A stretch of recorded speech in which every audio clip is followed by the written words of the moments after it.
winning. I'm shooting my shot and I'm already grinning. You know that I'm one up on one that you're sending. You know you've been cutting, you know I'm ascending. I'm one up, I'm winning. I'm one up, I'm winning. Go take a look at the pen that I'm making my money like it's never ending. I took all my losses, I roll with the bosses. I know where they cost and I'm so independent. Go take a look at the pen that I'm making my money like it's never ending. I took all my losses, I roll with the bosses. I know where they cost and I'm so independent.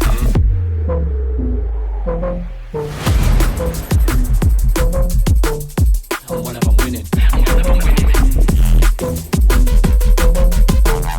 Maximum mix.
isolates the Kaid, able to go for one tap. It's gonna be another one tap for him. It's gonna be the ace.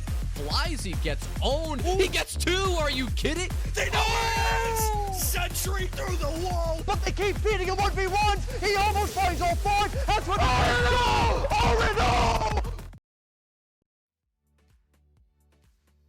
just see the Rennie feed right now. Oh, I guess we're live? Oh, okay. Well, welcome back to some more Collegiate R6, everybody. Nice little playoff stream right here. I'm Botanic, and I have a beautiful, lovely co-caster with me. Why don't you introduce yourself, good sir? Hi, I'm Gedster. I've been around these parts before. I casted a little bit of the end of last CR6 season, so good to be back here for the playoffs here in Season 11. We've got RMU versus Purdue for you tonight, and I'm very excited for this one because I've actually casted RMU a time or two before, so it's going to be a good one. Yeah, no, RMU, definitely looking a lot more competent than they have in previous semesters.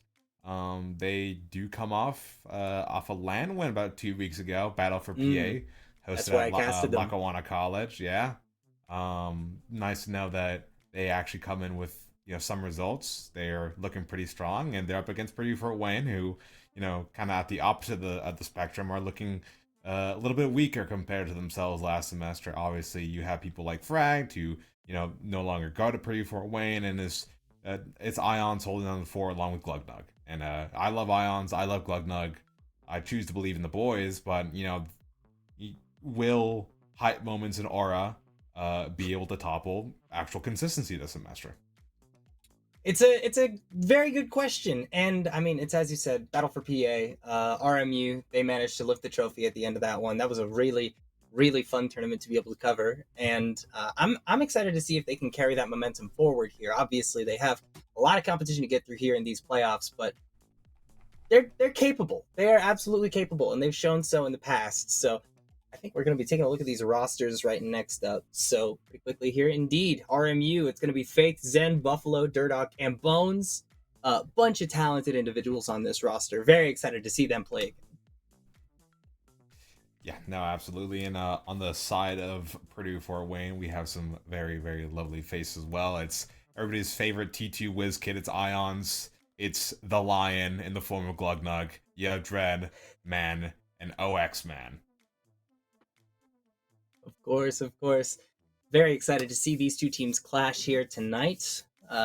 As you said, it's a little bit of a lopsided matchup with BFW, maybe struggling a little bit here and there, but I mean, it's round one of playoffs. There's always room for an upset to happen here. If you made it to playoffs, anything can happen at that point. So very excited to see how this match goes, how this match starts, all that jazz tonight. So do we have our map set? I believe we do at this point. We do. All right, so our initial bans come through. Chalet and Consulate get banned out by RMU. Meanwhile, Purdue takes out Bank and Cafe. We are going to be starting on Nighthaven Labs, a map that I am personally a very big fan of. Going then to Border for our second map, and then from that point, if we need a decider, it won't be Clubhouse, it won't be Lair, but it will be Skyscraper. Yeah, and as you mentioned before, in terms of Purdue Fort Wayne struggles, I mean, they had a pretty good run in CR6 playoffs last semester. Ultimately, they lost in a 3-map affair to ASU, who is now completely gone. Rest in peace, Sun Devils. In that core, they made it far enough. They were supposed to be able to make it the Premier, but they just don't have the 3/5 core required anymore. Now it's just, like I mentioned before, it's Ions, it's Glugnug holding it down, and RMU better all around as a unit. Proving themselves this semester, toppling over pretty much the one notable speck of a team in Pennsylvania in the form of Penn State at the Battle of PA LAN. And now it's just pretty much, how far can Ions really push his team in terms of the frag department, in terms of the leadership department, especially starting over on Nighthaven Labs on attack. He's going to need to make sure his calling is on point. Yeah, attacking on Nighthaven, not particularly easy. There's a couple sites on this map that are very difficult to break into, particularly that top floor is one of the more popular sites in the game, really, when it comes to first pick rate. Not every team likes going there first, but most do, and it would not shock me to see RMU go there. I believe that when I last saw them play Nighthaven, they did defend top floor first, so probably what we're going to end up seeing here on Labs, but I honestly do not recall exactly where they went. So we'll end up seeing where this leads pretty quickly here. I believe we're still waiting on one of the teams to fully ready up so we can get into the match itself, but what do you expect to see on this first half? I'm expecting pretty much to see an opening teaser of how RMU is really going to operate. You know, they have defense. You know, they're against a team like Purdue Fort Wayne, who's really just one guy and four friends. So it's really just going to be a big reveal on how comfortable RMU is, how much mechanical prowess do they have? Are they going to be getting confident? Are they going to be doing spawn peaks, runouts, all that? You know, how, especially on a map where you can get as creative as Nighthaven, you know, how creative are these setups? How well are they playing off each other, etc., etc.? It's going to be a banger all around here. I mean, I've brought it up before. Nighthaven's one of my personal favorite maps. I was learning this map along with everybody else when I started playing the game, so always a little bit nostalgic to see this one played in any competitive sense, but here we go. We are getting into it at long last. Initial ban phase coming right up, and then, as always, we will be jumping straight into the first round here. First bans, typically pretty indicative of how teams want to play. I imagine here it'll be fairly standard, though. You usually see the Kaid banned out, you usually see the Ace banned out. Sometimes you'll see something like a Mira or an Azami, but it all just generally depends on how a team likes to play, and right off the bat, Kaid and Blackbeard off the board. Yeah, and it does seem like RMU will be the one starting on attack, and Purdue Fort Wayne over on defense, which, going back to my previous point, is going to give us even more insight to see how coordinated of a unit RMU really is against an experienced captain in IGL like Ions. We see the shields gone, obviously pretty standard play. When we see the electricity gone, obviously pretty standard play in the current meta. There we go. Now there goes the Bandit, there goes the Ace. Honestly, pretty standard bans all around for modern day Siege. Definitely unsurprising to see these particular operators off the board. You don't see a whole lot of any of them just because of how often they get banned out. So, not entirely a shock to see them off. As usual, we're starting on the second floor. No wall denial for the side of Purdue, so obviously with both of the electricity operators banned out, you still do have a couple of options closed temporarily. Mira will be the option this time around, but maybe choosing to put those mirrors elsewhere for now at very least, but always has the option to put one up there. But no mute brought along, no Tubrao brought along, even though Tubrao is just used to stall out a wall opening instead of stop it entirely. So it is going to be pretty crucial to play around that particular spot in IT, but I'm excited. We're finally getting into it here. Round 1 of playoffs here in Season 11 of CR6. Yeah, and kind of one of those major first obstacles RMU is going to have to find a way to deal with. It's going to have to be that clash. We do see Faith over on the Montaigne, but no real EMPs in pocket at all. So X-Man is going to be able to have a field day, kind of just stopping any progress that Faith really wants to do over on that Monty. Can't really tell if that mirror window's been popped or not, but they do have the C4 lined up, ready to rip if anybody does get close to it. For now, though, RMU seem to have a very quick footing over into that storage area of the map.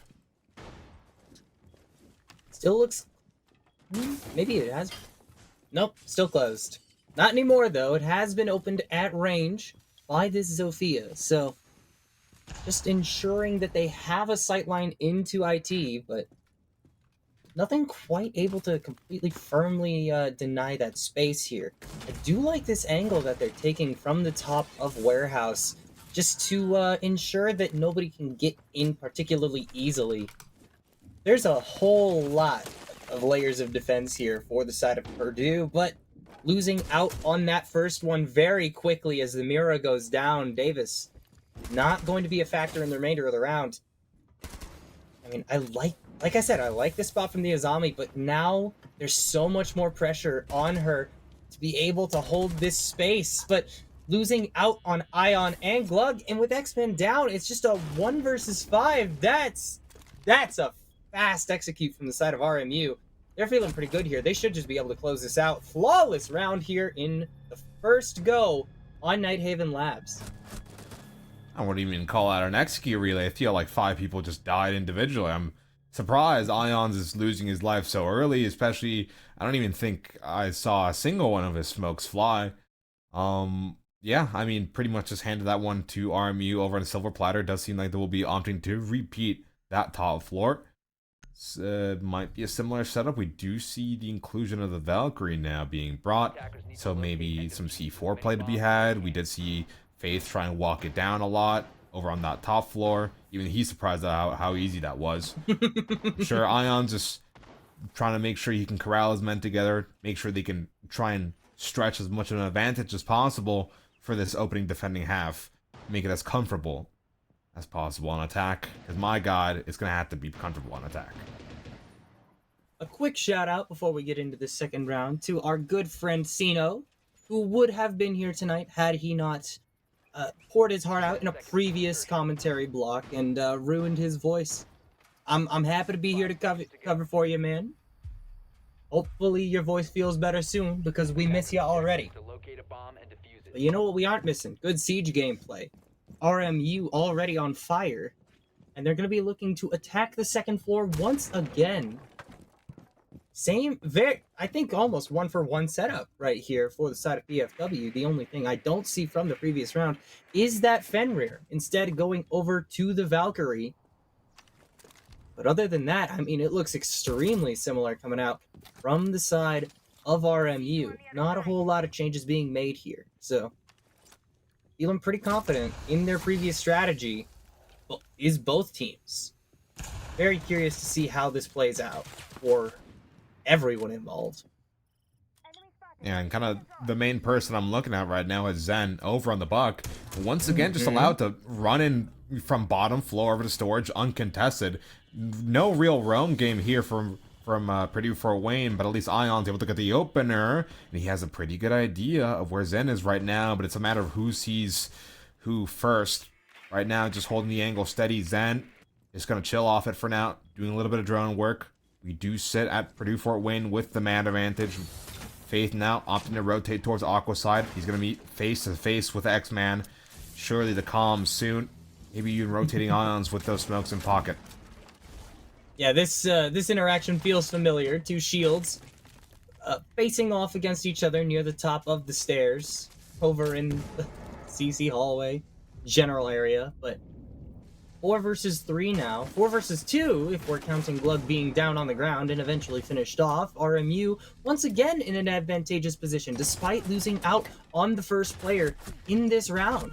And I mean, with more players going down here, take advantage of the time that it takes to throw a C4 and just pistol whip that Mira, get her out of the equation. It's just the last player of the clash remaining, and at that point, there's not much that this character can do on her own.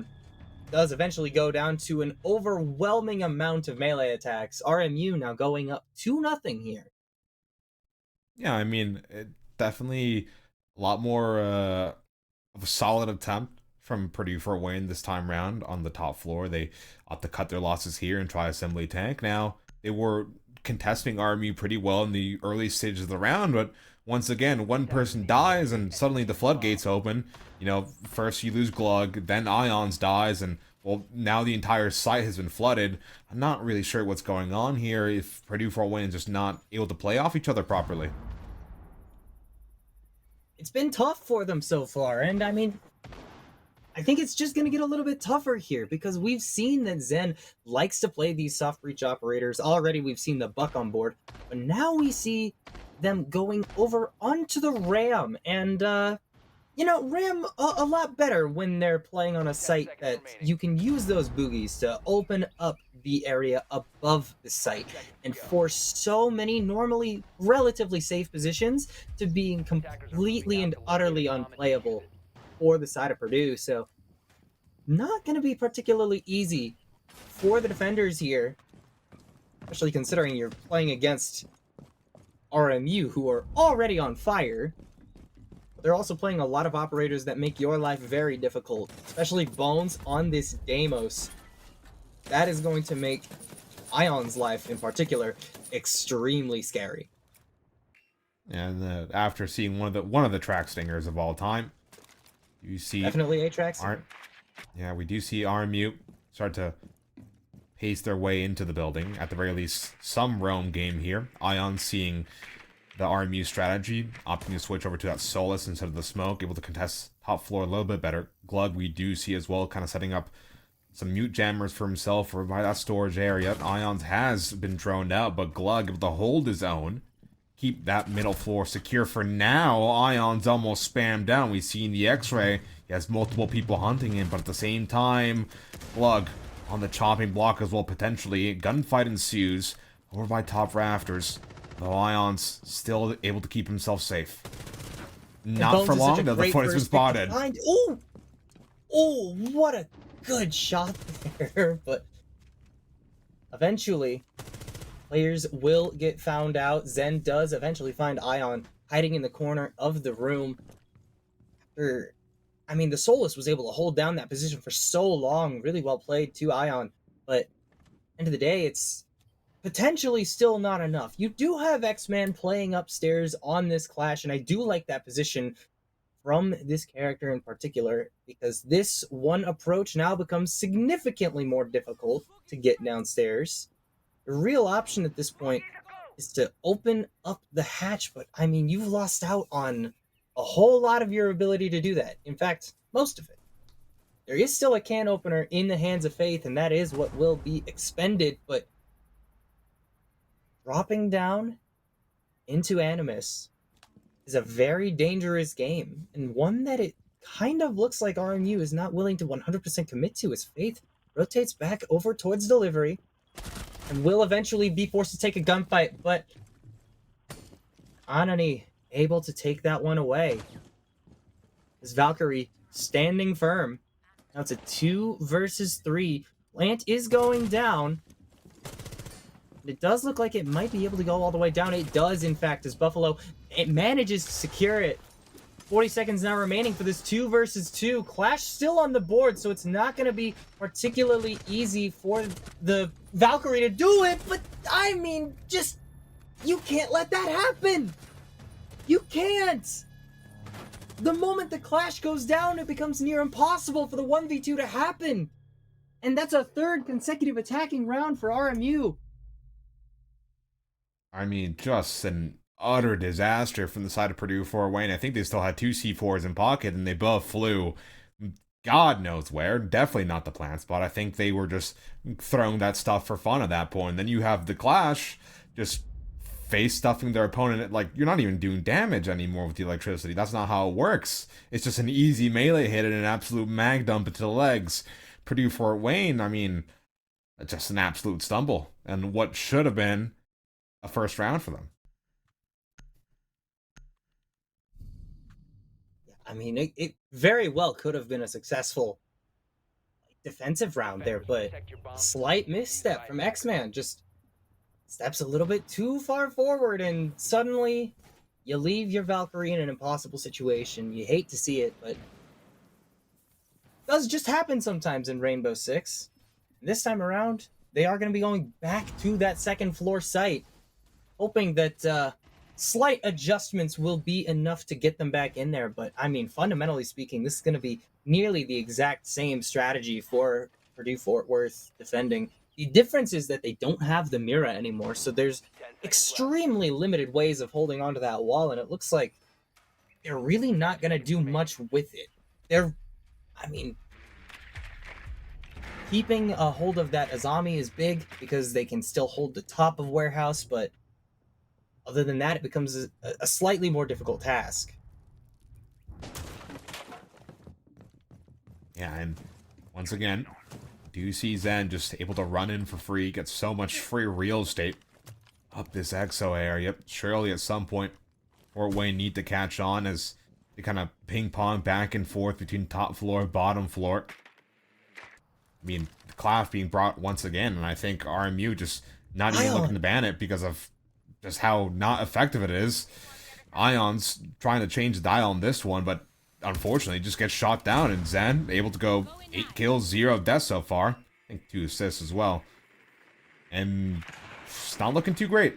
Not looking too great for Fort Wayne so far. Definitely not. And I think that getting rid of the shields isn't even a bad idea here. It's just that you've still lost out on so much space, and you still need to worry about Blitz being on the board because one of your other bans was Ace. So you can't ban out every shield available to the side of RMU. In fact, you may have just made this a slightly more difficult task. They're going to be getting a little bit more aggressive now that they are forced into the Blitz rather than the Monty. Spotted out Bones. We see, at the very least, some team play coming out. Just Davis trying to swing off the clash, but now we have a double swing. The Blitz, unfortunately, the blinds misses all his shots. Glug could have gone down, able to keep himself safe behind X-Man for the time being, but they need to power this Blitz right here, right now. Finally, an ounce of teamwork, but still a man disadvantage. Zen from down below trying to hold the rotate back into sight, but thankfully, they got that covered plant going down. Space taken by Raptors already. Forced off the plant. Glug taken down. Only X-Man forced to put down the shield. Yeah, and I mean, the moment that this diffuser goes down, it just becomes a near impossible task for this clash alone, but does knock down Buffalo. X-Man has to channel his namesake and, like the heroes he's named after, just pull out something miraculous. It's not going to be easy by any stretch of the imagination. Already taken one down, but won't be able to get past Durdock. And that is another excellent attacking round coming out from RMU here, putting them up to 4.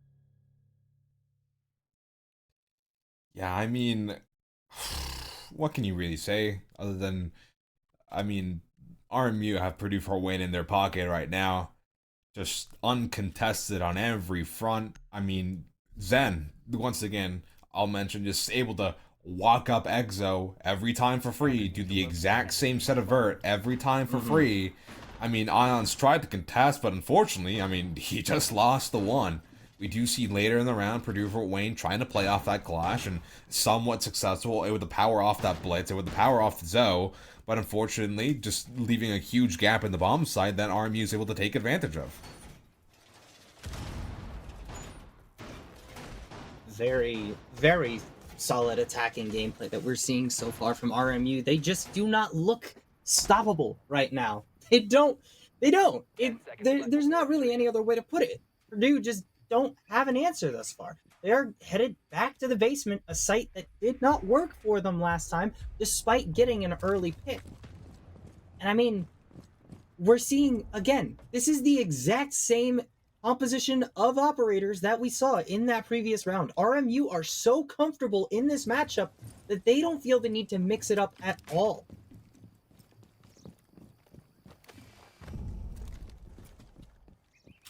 Now, only 2 rounds left for Purdue Fort Wayne to really be able to salvage. Despite being on the Solus, does seem like Ion's missed a critically well-placed pre-placed round. Gets spotted as well in the roam. Forced to fall back early on. Deimo's still available as well. No need to use a scan though when the drone work is looking so thorough from RMU.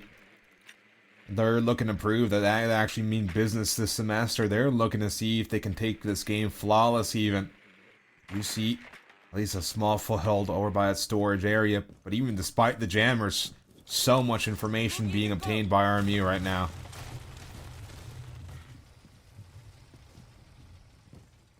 Very solid thus far, and I mean, big difference is that you haven't lost out on Bones yet.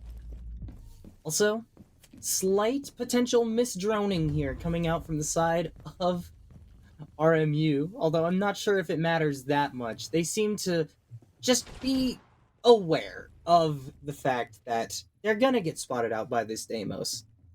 And it doesn't really matter that much, you know?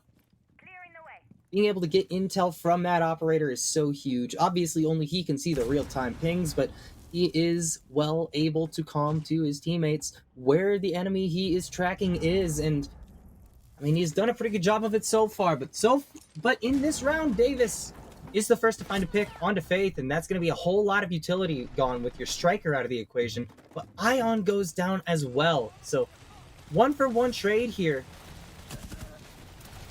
Eventually, I mean, players are looking kind of rough. Oh, good frags. That's pressure onto the Clash, but not any damage thus far. Eventually, a little bit will be dealt just with a couple of left clicks. Couple of bullets into the back of the character, but 3 versus 3, and RMU is all healthy right now.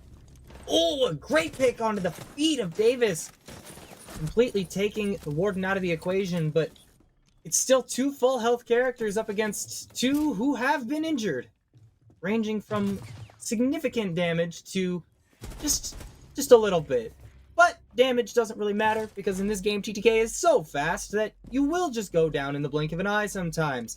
Buffalo, planting the diffuser, and I mean, you've walked in front of an area that a pick has already happened through. It's just the Clash versus this Deimos in a 1 versus 1. And the plant never went down. That's the first successful defensive round for the side of Purdue.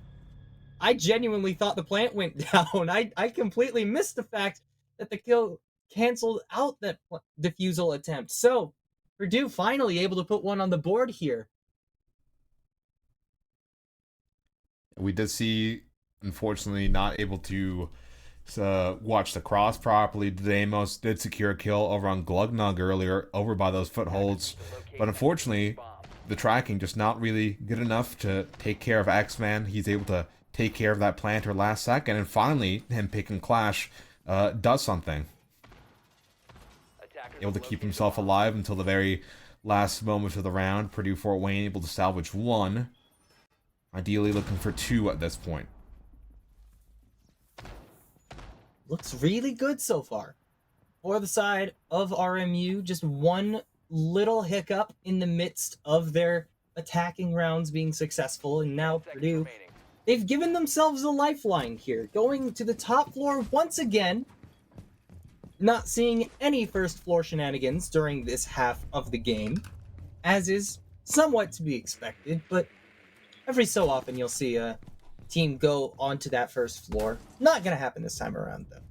Oh, that's bad. Losing out on Glug right off the bat is awful if you're the side of RMU. Interestingly, by the way, I believe this is the first time we've seen Bones playing this Nomad in this series. Oh, another one from Bones. Ion goes down here, and I mean, this gun is just hot right now. Zen, obviously the top fragger with 10 for RMU right now. Bones putting up 5, and Buffalo as well. No slouches.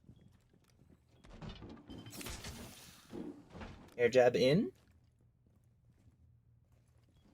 Now, Clash cannot push that far forward before being pressured out entirely, and likely killed. Yeah, now looking to play off each other once again with that Clash. Unable to really move past this air jab, whereas it's game over. Oh. An opportunity to take down the blitz. He Good shot. does.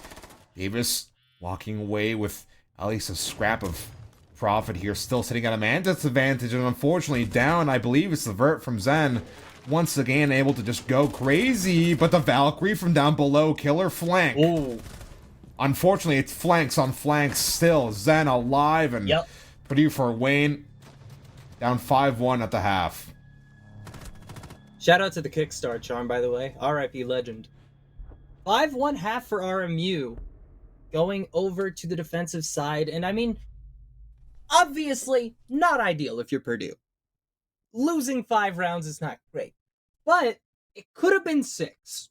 And that is a significantly more compromising position than 5-1 is. This is definitely still doable for Purdue, assuming they lock in and play.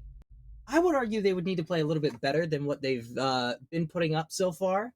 But, I mean, RMU just seems like they're on fire. I'm not sure I see it happening here. Yeah, I mean, it's going to take an Olympic effort for Purdue to really find themselves even anywhere close to the driver's seat of this game. RMU has just I can't even, I mean, how do I even describe it? I mean, at least for people like Zen, you know, doing pretty good on the gun skill, do their job repeatedly, round after round. And honestly, I think RMUs have shown themselves to be a pretty well coordinated unit so far. I mean, especially when you look at those top floor takes, you see, you know, oh, we encounter the clash by Aqua. Okay, we fight a little bit, we try and see if we can get the pick, but at the same time, we're also rotating pressure towards that rafter side. Normally, we get the Azami player. Once that happens, we start the flood. When you look at that bottom floor, I mean, I'd rather have 5 people droning than people going in with no information at all. It might have taken a lot of time. They might have lost their only round so far due to time, but at the very least, they were diligent. 5 seconds to insertion. Indeed, they were. No attempt at wall denial, by the way, coming out from RMU here. They are confident in their ability to take the round without it, as they lock a somewhat similar composition to what Purdue were running previously. This time, Solus lurking once again, Bones up on top with the Azami, and Durdock on this Clash. Clash, obviously, like, a very strong operator in general, but on this site in particular, I think this is one of her best sites in the game, if you were to ask me. Yeah, absolutely. Although, I have to see if maybe Ions can come to life here in this second half. Now having the AK-12 with an ACOG in his hands. Definitely no weapon to scoff at. And does seem as well as Purdue for win, making pretty quick space taking over here by this connector side, and the Maestro almost caught with his pants down, able to get off the camera at the last second. And the Thermite also eating a very meaty tag from the Slug shotgun. X-Man just gonna be forcing the issue. Unfortunately, misses the melee. Still being guarded by his teammates, but it's the impact from down below. Zen once again with the impact, almost for 2 as well. Now a 3v3 for Fort Wayne, as the situation has been completely reset. I mean, what an absurd series of events. It's a 3 versus 3. Right at the start of the round, it feels like. We're still at 90 seconds in. 90 seconds until end, I should say. But Davis goes down as well, losing out on the Capital. Not a great sign. There are still guns up and alive for both sides, though. But one gets cut down as we're into a 2 versus 2. Close round right off the bat to begin this second half of the match, really. Going into the final 60 seconds that may not even end up being necessary. Faith and Bones, both still pretty healthy, but that can change with a single bullet to the dome, so not guaranteed quite yet, but ooh, being able to find a pick onto that player of Faith is so nice, but it's down to a 1 versus 1. You know that there's an air jab somewhere in the area. Thermite, though, diffuser in hand, the moment you hear this plant try to go down, you know that you can put some pressure on. 30 seconds remaining, and you know that they can't push safely because of that air jab. That gets detonated, it's all over for RMU in this round, and I mean, they have to try and find an angle onto this one, but it's just a matter of baiting the defuse. He's playing games with his food, and eventually Bones wins out the 1v1, plays the patient game, waits for an overextension, and gets exactly what he's looking for here as RMU go up to match point. Yeah, you can just see the absolute confidence exuding from these RMU players, even in a tense 1v1 situation, just trusting their own ability, just trusting the information their teammates are giving them, and able to just beautifully manipulate that post plant, almost like a puppeteer. It is RMU sitting at match point for their map pick of Nighthaven Labs. Purdue Fort Wayne, I mean, it's either you do what you can, or you just mentally prepare for border, perhaps your playoff life as well. It's rough. It's really unfortunate just how kind of south that went and how quickly that went south, right?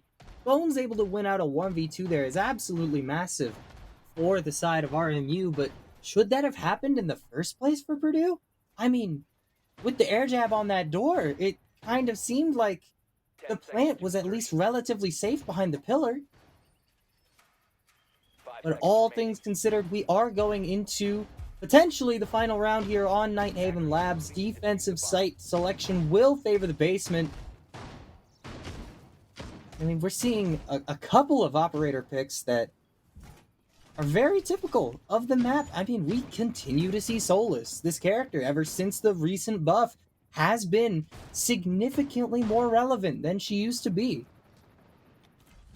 Now we're seeing the entirety of PFW outside of the main breach. The couple smoke grenades in hand as well. Glaz is going to be there to help, and they're going to try to get an early plant down here with the help of this Monty. They'll do it, but the C4 goes down and does knock the Montaigne as well. A couple picks come through from the side of Purdue, and they're looking very solid right now. The Glaz through the smoke, nigh unstoppable. It's a 2 versus 4 now. Breaches have been opened, and a drop into Animus is what's going to be deemed necessary for the side of RMU's retake. With this Monty down as well, it becomes a little bit harder, but that's an aggressive run out from a Solus. You know exactly where she is, and upon missing that shot, does eventually go down, but it's a 1 versus 1. Once again, Bones doesn't have time to defuse. What a great rush round there for the side of Purdue to get that bomb down and just continually pressure that retake. Yeah, very beautifully done there from Purdue for Wayne. I like the speed they're trying to take things. I like how they're not quite ready to give up on this yet. And it could have been a massive problem there, especially given Zen on the Warden just unfortunately missing the opportunity to take the head off X-Man. He's able to get shrouded in that smoke just for a brief second before Warden is able to put on his goggles, able to get himself in a clear plant position, still safe even from Vert, thanks to the shield on his back. And we do see Ions as well recognize the problem, able to take down Zen, who's holding the Vert before it really becomes a big issue. It was a bit of a shaky post plant there. They lost some 1v1s they shouldn't have, but ultimately, time was their biggest ally there. Purdue Fort Wayne survive at the very least for a little longer. Or at least one round longer, and I mean, the way that Purdue played that previous round was genuinely great. They managed to scare RMU away from the possibility of another basement round. We will rather be playing upstairs in the kitchen, one of the bomb sites I find most interesting on this map. Definitely the most polarizing site on this map. A lot of people seem to hate it, but sometimes you'll run into a team that is genuinely a fan and likes playing on this site. So RMU, their willingness to go here this quickly, it gets me a little bit like excited, you know? I'm excited to see how they end up playing this one out. Yeah, I mean, RMU, pretty much all they can do is just try and rely on the basics here. You know, it's still have a lot of round economy to their name. It's not really going to be an issue just yet. They just need to play it calm. It's Purdue for Wayne to have all the pressure on their backs right now. You see, doesn't seem like much of the top floor has been drowned out yet, as Zen just chilling by the door of lobby stairs, which could be very much an issue if they just assume it's all clear on the western front. Ion's just getting ready to deploy that boogie drone. Zen able to walk away safely, but that wall to be breached soon. It's been a long time since I read that book. All Quiet on the Western Front. Great book, great novel. Read it if you haven't. Pretty good book. But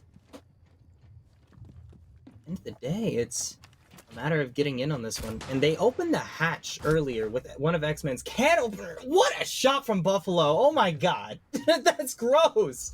Davis peeks around the corner and is instantly domed. Just head ripped off entirely. Zen, by the way, still upstairs on this Warden. 13 kills on the map.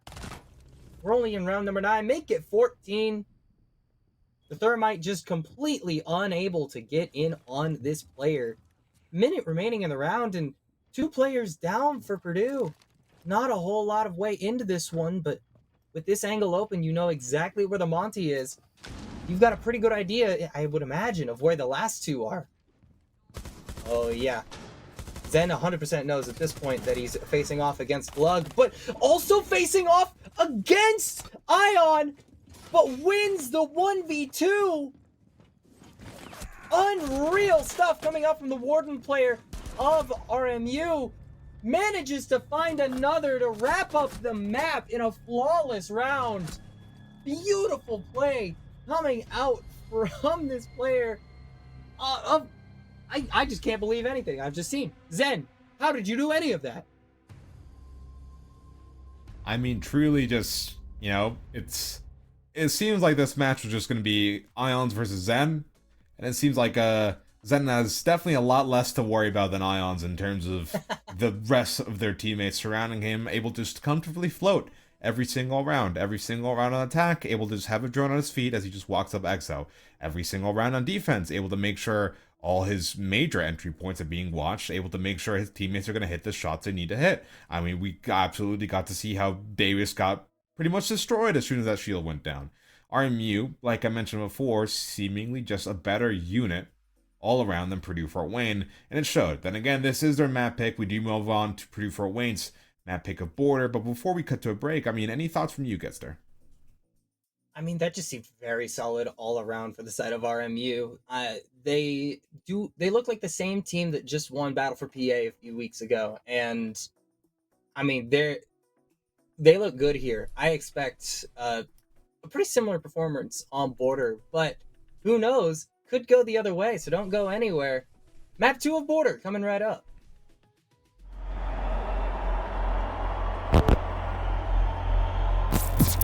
Holy.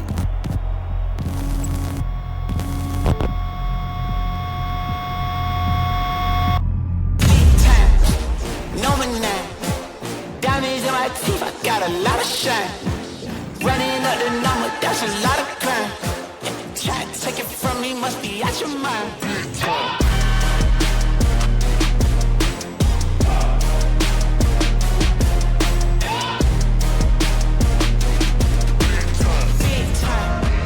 lot of shine. Smoky in the air, that's a lot. Shine. Try to take it from me,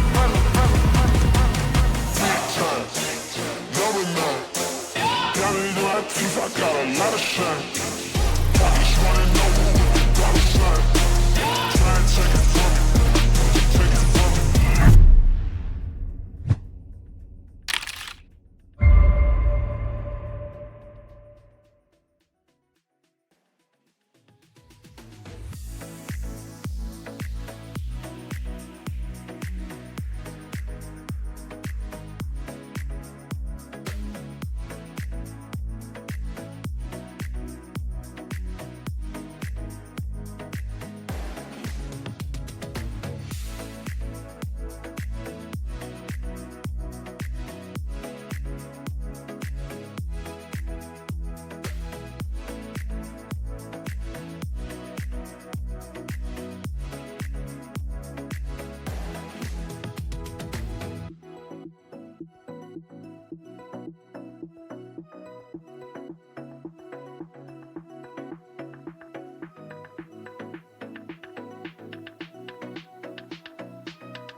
And welcome back, everybody. It's Collegiate R6 Playoffs on Botanic. This is Getster.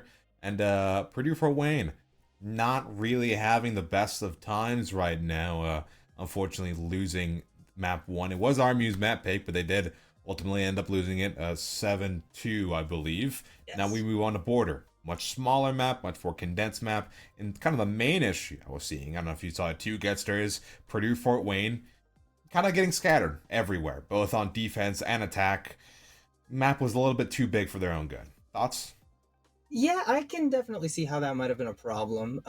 Moving over to Border, a significantly smaller map. It's been in the game significantly longer as well, so that level of familiarity between each of the players might be what ends up turning the tide in their favor, but you also got to keep in mind, you've been on this map for a long time, and so have RMU. They allowed this to get floated through. They did not ban it out, so that means they're also somewhat familiar with it, at least to a certain extent. Maybe they aren't as comfortable as you are on it, but they were kind of just outgunning on the first map, so there is a distinct possibility that that happens again. Yeah, I mean, like I mentioned before, all of map 1, I mean, the standard procedure, round starts on attack, Zen gets droned in, Zen bucks in, Zen makes vert, breach gets opened, Purdue Fort Wayne players get corralled into Zen's vert, Zen profits, hit site, the end. But now we see RMU start over on defense, and we did see RMU kind of no strangers to, getting flicky, leaning, getting aggressive over on their defense, able to almost retake and swarm any ounce of Purdue Fort Wayne aggression once the Mastodons were over on the attack. First set of rounds, bans coming in, we do see the Ace, and fun enough, the Smoke disappear. Not really the standard ban for a map like Border, but maybe they have stuff in mind, like some pocket play rushes that would really be a lot easier without a Smoke causing constant damage. I don't know, what do you think, Esther? I think Smoke is an interesting ban because even if you have strategies that are geared towards, particular plant spots or something like that, where Smoke can put pressure on that, there's still operators that can do a lot of what Smoke does. Tachanka comes to mind. Goyo comes to mind to a certain extent. In fact, we do see Faith locking the Goyo here in round number 1, so would not entirely shock me to see this particular interaction not matter that much. It's a weird ban for sure. Yeah, and kind of we get to see the benefits of Purdue Fort Wayne's bans here. We do see Anon kind of switch themselves over to that Ying, so nothing really able to stop those Candelas, nothing able to really peek through those smokes that the Monty or the Glass or the Ying could possibly bring. It's just going to be hard aggression. The only real obstacles are going to be any C4s, coming either from that Mute or from the Valkyrie, depending on where the Goyos are placed as well. But Purdue Fort Wayne hopefully able to move past them. Davis as well with the Grim Bees kind of able to assist as well. Hopefully able to stop anybody running towards that planter in the critical moment. An interesting set of attackers on the in the lineup here, I should say, this time around. Not entirely a shock to see the Grim, one of the more consistently good operators in recent Siege history. Twitch as well. Unfortunate that both of her drones will get taken out before any value can really be found from them, not able to get rid of any pieces of utility, especially not those canisters from the Goyo that you were mentioning earlier. Those would have been really nice to get rid of before you were able to enter the building, but no such luck for the side of Purdue. Ion not going to get any value out of that operator pick, but potentially still able to use that gun to great effect. A very, very powerful weapon. Yeah, now really the only Goyo they have to worry about kind of for the attack they're wanting to set themselves up for would be the Goyo kind of tucked closest to that archives door towards the exterior side. We do see the zombie take a major tag of damage as his Ion's currently fighting down below or by that ventilation area. Zen as well getting involved, almost wanting to hunt him down. The 1v1 we were all waiting for, but in the meantime, finally all this utility flies. Buffalo waiting for the perfect time for the C4 and hits the target. There goes the planter, but the Candela's still flying around. Now only just a one person on the bomb site. Zen from down below, so helpless, unable to find the planter. Minute left on the clock. It does seem this plant will be successful at the very last second. And now it's a 1 versus 2 for Zen. The Ying on the ground does eventually get picked up, though. It is going to be a 1v3, and not a lot of room for you to work with as Mute here. You have to be able to get back in on this site, but I mean, they're in so many different areas of the map right now. They should just be able to stop you from getting this defuse very effectively. Like, 15 seconds remaining in the round. This should never go the way of RMU at this point, especially not being able to get plugged there is disastrous, and eventually they will be able to find that final necessary pick. The Ying on a little bit of a flank does find it, and that is an opening round here for the side of Purdue. Good start from them. Yeah, Purdue looking to hit the ground running as fast as possible. I was talking over on Nighthaven that, kind of given the skill disparity between both squads, that you really want to try and run away with an advantage as early as possible and make that advantage as big as possible while you still have the favorable side, which on Border is mostly that attacking side. I don't see any signs of them really wanting to slow down that momentum. We got to see over in their attacks on Nighthaven that slow and steady didn't really win in the race. Not this time around. I'm very curious to see how they play, because obviously on Border, only having that one site on the top floor means that you have to be able to adapt to playing on the lower floor. Operators like the Ram are going to be a problem, but at the very least this time around, not going to need to go down there quite yet, because Purdue, they are able to take that first round. So RMU, they will be running it back on the second floor, making a couple of slight changes here. Not going to be seeing the Goyo we saw previously, rather a Maestro, a Castle, and an Echo. Completely swapping up the strategies, something much unlike what we saw on Labs, a map where they felt so comfortable that they really did not feel the need to change any of their strategies up, like from the beginning until the end of that map. It felt good for them the entire way through. But they are forced to do a little bit of swapping and changing of strategies this time around here. Purdue definitely looking stronger on this map, but remains to be seen yet if it's actually going to be enough. And honestly, I'm a little bit surprised about how they want to shuffle the lineup here. RMU opting to get rid of the Goyo in favor of that Maestro, in favor of that Echo. But in the process, they also lose an extra C4, which at the very beginning of that execute proved itself to be very effective, at least delaying the plant that much longer. Now it's only Zen having the C4 in his hands. Sure, a reliable guy, but it is one C4 instead of two at the end of the day, and it does seem that Purdue for a win will be keeping up the velocity, will be keeping up that man advantage. The Ions repelling quickly into Sandwich, manages to find the first, hits the Mossberg, and it's all three Purdue for Wayne players over towards the opposite side. It was a bit of a dummy plant. It's Ions who actually has the case. It was actually a big bait by X-Man, and Faith kind of looking bamboozled, dazed.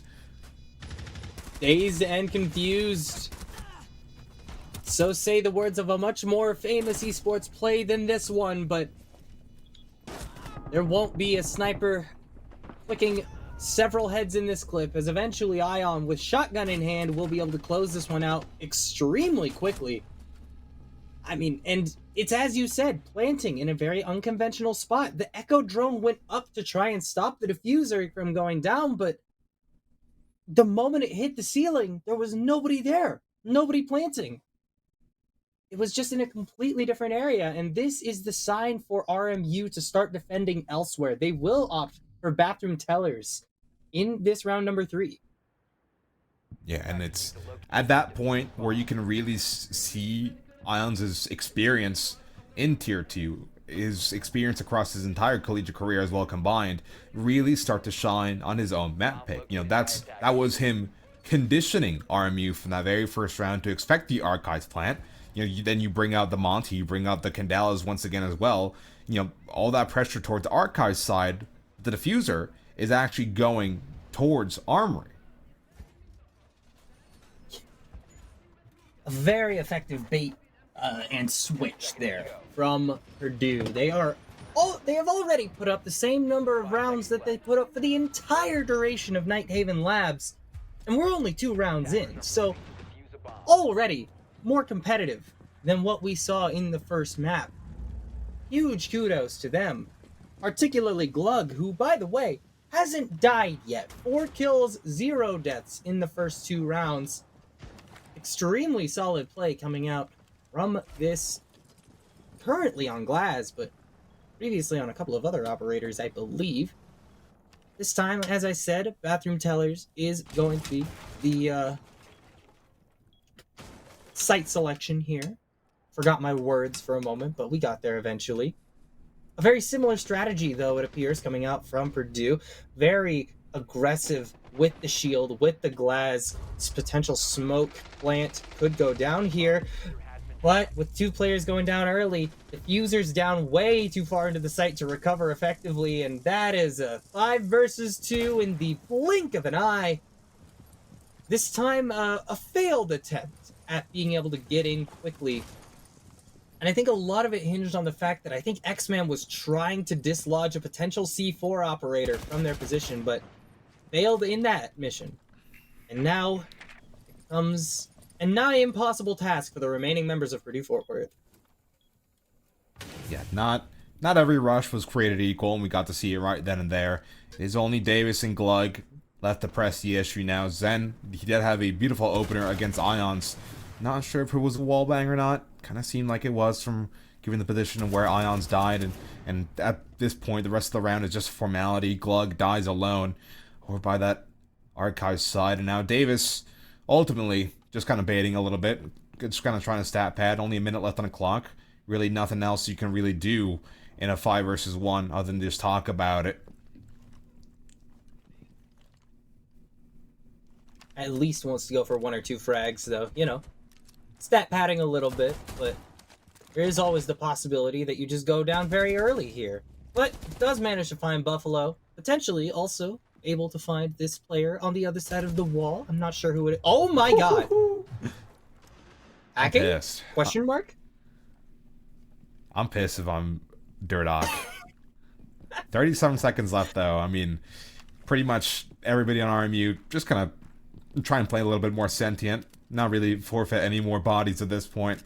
And I mean, you walk away with a bit of an additional timeout for good old Captain Ions to talk things over. Davis gets a stat pad a little bit, now going 5-1, and Zen almost finds a head right there. There we go. Like I said, Yep. Formality. Will eventually find it. Yeah, 1v5s are possible in tactical shooters, but I think that Rainbow is one of the most difficult games to successfully get a 1 versus 5 in, just because of the way maps work, how they are designed, and, various other factors. Cameras existing, for example. But going into our 4th round here, obviously our second set of bans, Glaz and Valkyrie off the board here. Normally, not a huge fan of Glaz bans, but in this instance, yeah, I think it makes sense. Purdue has done a fair bit of relying on these rushes, but no longer an option for them.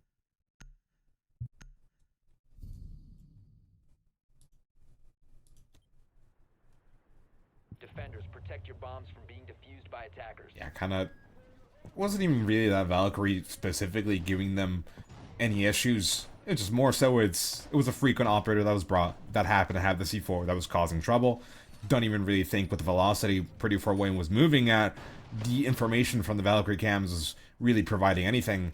If anything, maybe the only situation where it did something was that last round against that opening kill versus Ions. Maybe gave Zen a little bit of information, a wallbang, over by that passport side, but otherwise it's just another C4 gone off the board. 5 seconds remaining. Vents and Workshop will be our next site here, and Locate and defuse a bomb. Again, we see a different first floor site opting not to go back upstairs, even though it is an option for them. Remember, they didn't win either of their defensive rounds upstairs, so it could still very well be up there. But this round, it will not be a top floor hold. Rather, we will be going back to the bottom floor. There will be several operators on this squad designed to make the life of the attackers significantly harder from a droning perspective. Mozzie, Mute, and Solus, all on the board, all in the roster right now for the side of RMU. So you best make sure you're droning carefully, otherwise you're going to lose out on that valuable intelligence gathering device. Eventually though, in go these players, and already it looks like we're seeing the Monty attempt a plant here. Eventually will get taken out, but not before EFW is able to find two other picks.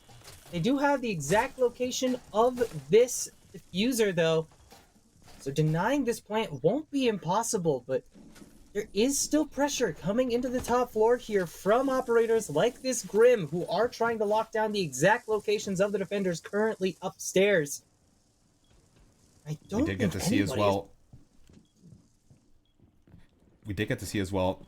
Was that castle ping just a little bit earlier in a bit of an emergency rescue mission for the case that goes awry as Buffalo managed to kill both by their exterior double door, and Ion still hanging around towards Fountainside. Should have made a move a long time ago. Case at the very least in safe hands outside. It is the Grim able to at the very least trade out, still sitting at a 2v2 with over a minute left. They know one player still holding towards Vert. Actually, maybe both players still holding towards Vert. And it is Ion's able to find a stable footing into the bomb site. But here come the reinforcements. Ion's attempting to get the plant down, but has to abandon ship for just a moment. 52 seconds remaining. You have all the time in the world to get this down. And eventually it will go down. There's only 45 seconds now remaining for Durdok to potentially 1v2, and it will not happen. Diffuser goes down, and so does the body of Castle, as the lead extends to 3-1 for Purdue here already, showing why this was the map pick. You know, a chaotic mid-round with Buffalo almost brute forcing RMU back into that round, thankfully salvaged by Ions and company, able to perfectly identify the gap into the bomb site, recognizing both those RMU defenders still playing from Vert up above. Ions able to find a safe place into the bomb site, forcing at the very least one of them to fall back directly into the bomb site. And at Grim, no slouch, able to safely guard his teammate on the plant. I mean, on this map, they're looking like a unit. I think you were pointing out that they looked very scattered, very kind of all over the place on that Night Haven. But they look a lot better all of a sudden here. I mean, going to Euro map pick will do that, but even still, it has been leaps and bounds better so far from Purdue.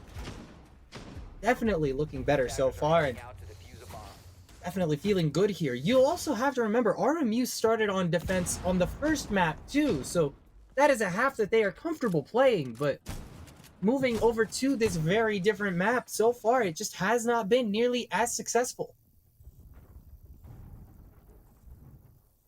Well, RMU started attack last map. I've been corrected by production. Ignore everything I just said. And we get to see it at this point. RMU starting to get a little bit antsy. Let's see Bones kind of tease a run out there. Unfortunately, really no target able to be found. Zen as well. It's been so lethal so far, but honestly, thanks to Ions is captaining and kind of muted so far over on border, but now an opportunity to strike as two people walking towards JL's side, misses the initial shots on Ions, and oh my god, it's a burger fest, and he goes down to Glog, a perfect opportunity missed, and now the execute flies. It's gonna be X-Men missing the plant thanks to those echo drones. Now finally they prove themselves to be effective, but they're looking for their target. No echoes done? Where they all go? The opportunity for the plant now taken. Both hands, white knuckle grip gets there. hiding behind that Sens wall is all that was necessary. Glug currently dropping 3 in the round. A potential to drop the last 2 players as well. Looking very solid thus far, but will eventually get down, likely finished here too, but the cover is there from Ion. It's a flawless round for PFW. This map significantly more practiced for them. And I mean, we're going into the last round of the half. They're looking way better.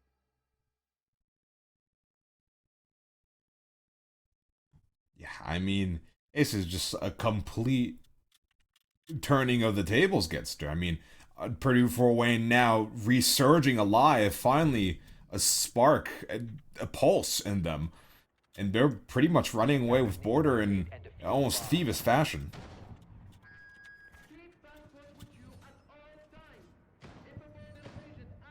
Now back to Bathroom. The one site where RMU has managed to take a round away from Purdue so far. I think this is the correct call for them. But man, what a well-drilled, well-practiced attacking half from Purdue so far. Been very solid thus far from them. 10 seconds remaining.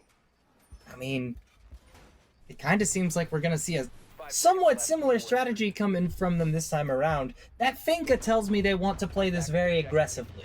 So, get that Monty in on this site, get that plant down.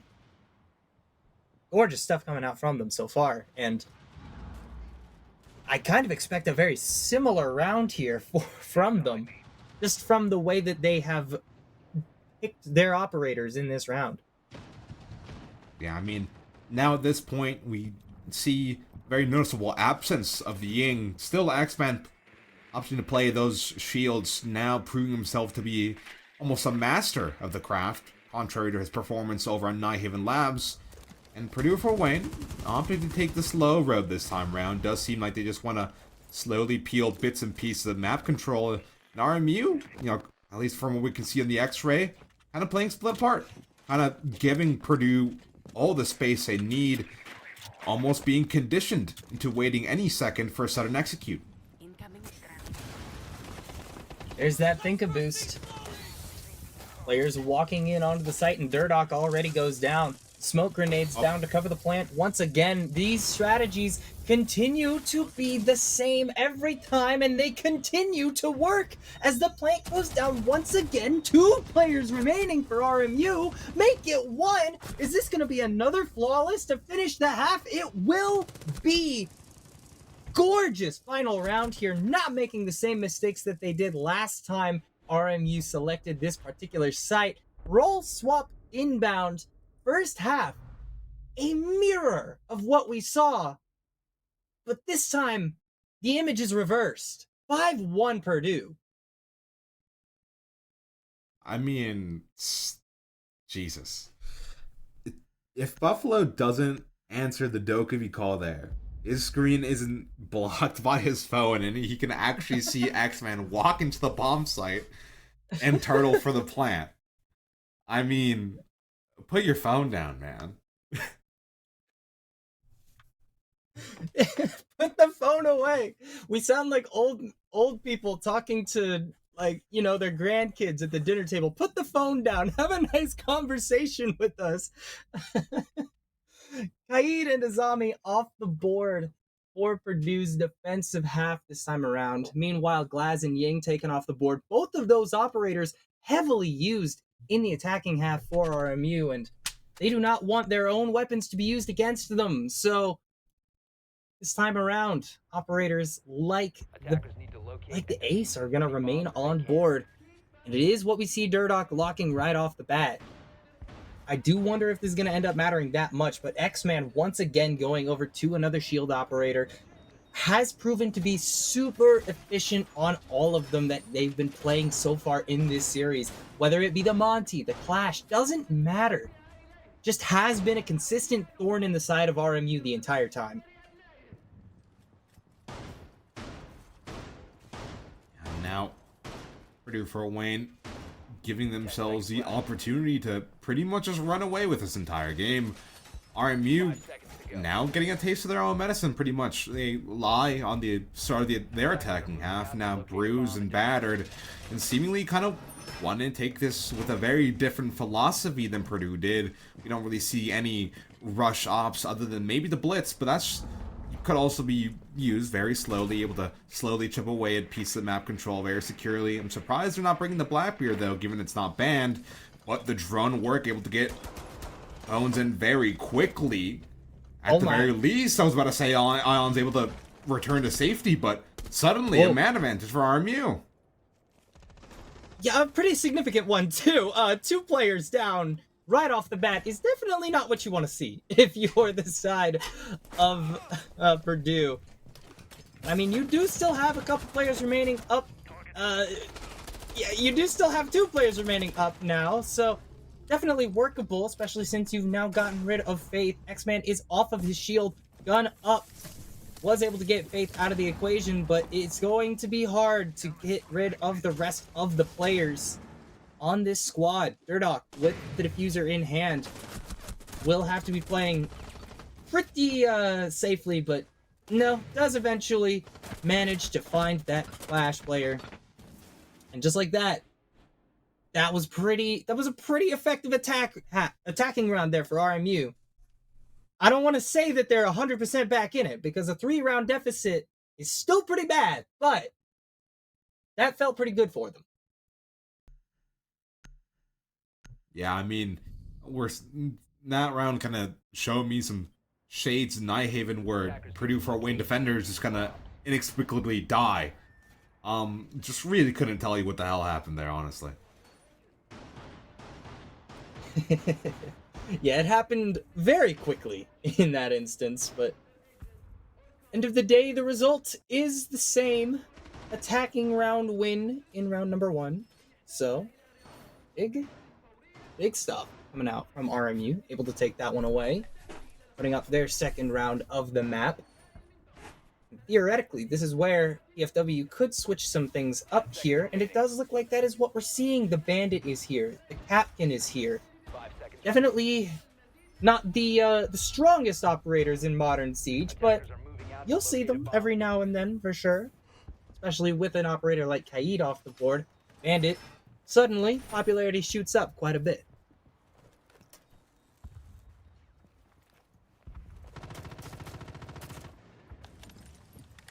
We do see RMU just once again want to take this slowly but surely. It is Bones once again causing a major problem of early aggression over by those east stairs, and at the very least the drone work not there this time. Stopped at the first hurdle, now recalibrating, switching sides, maybe teasing a play towards that break room side, but still RMU keeping up the drone work.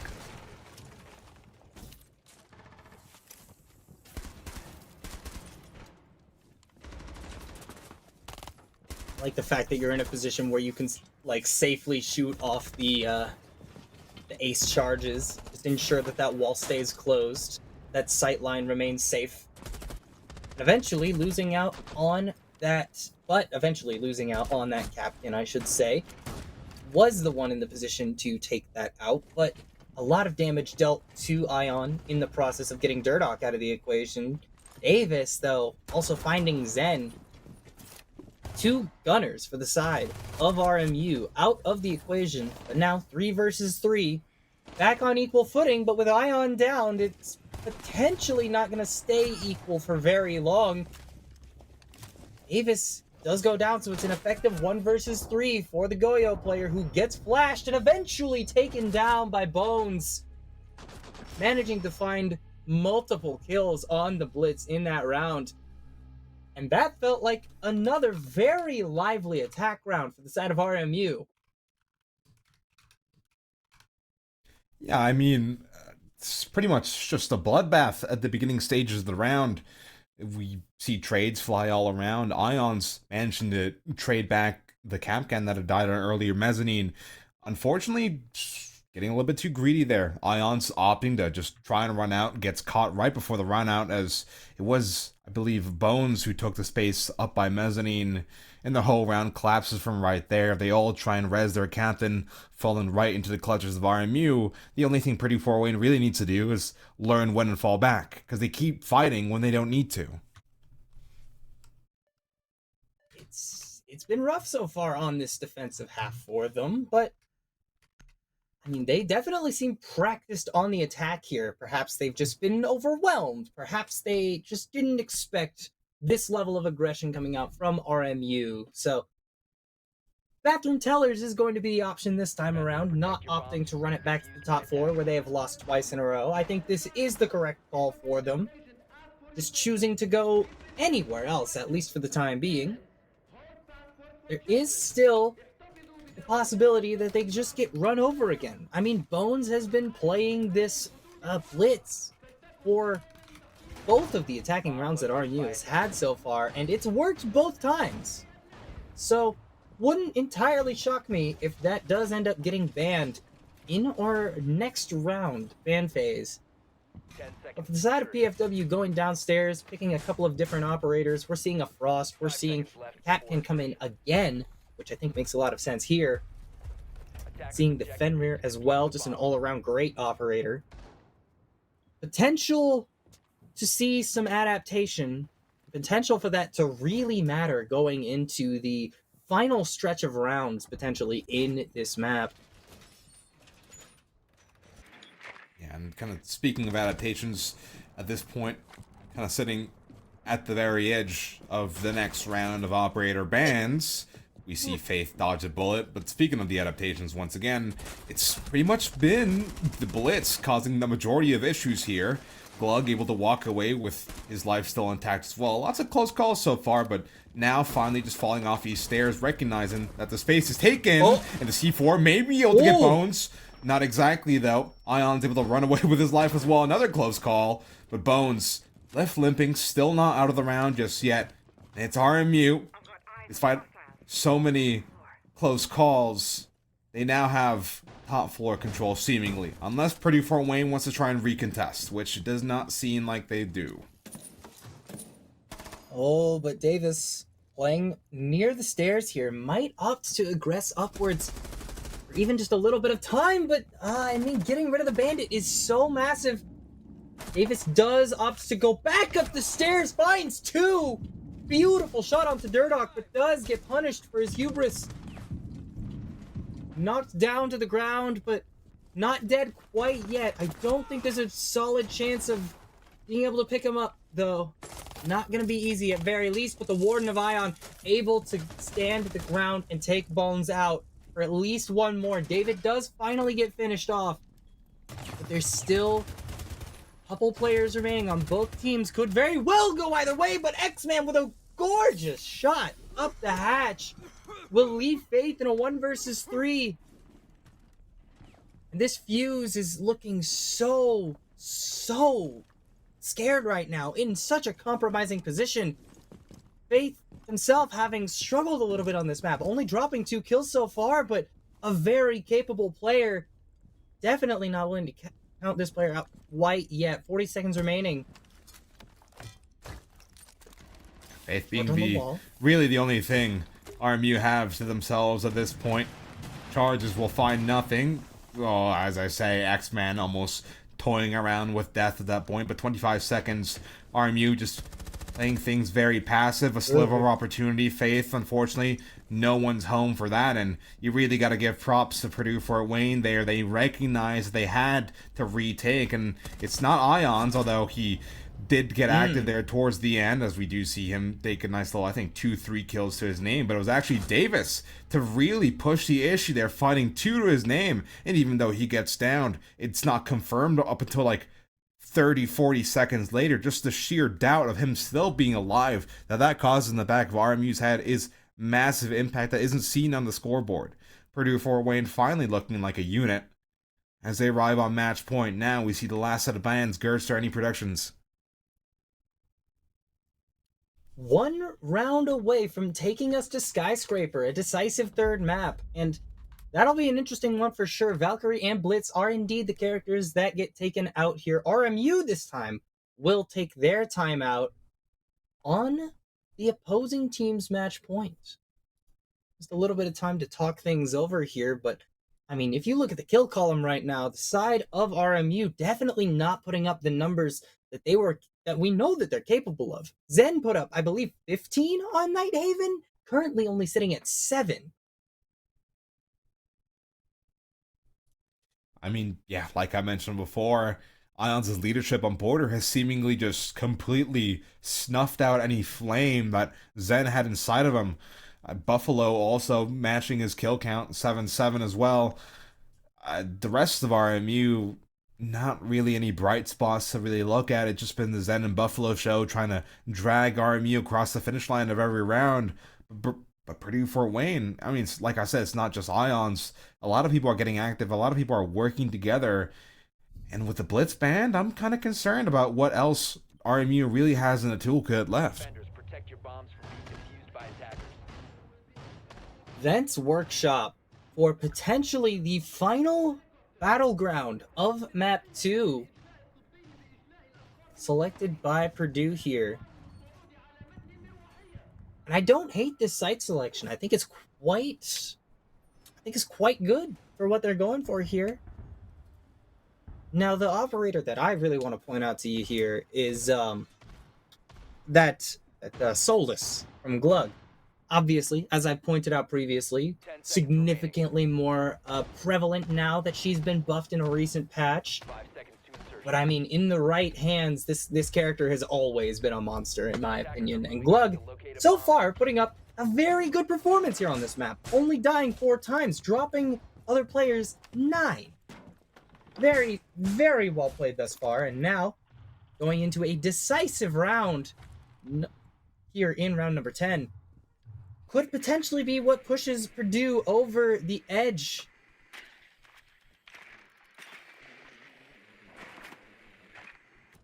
And once again, the only thing that RMU still has their name here that we got to see at Nighthaven is the drone work. They like to stay disciplined, like to make sure they're not taking too many risks. As it is, Bones on the Blackbeard now, able to take control of Break quite quickly.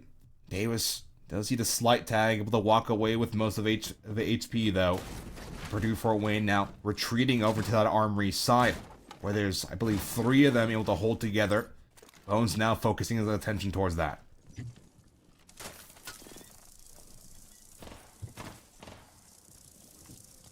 Playing upstairs here is Davis on the Warden.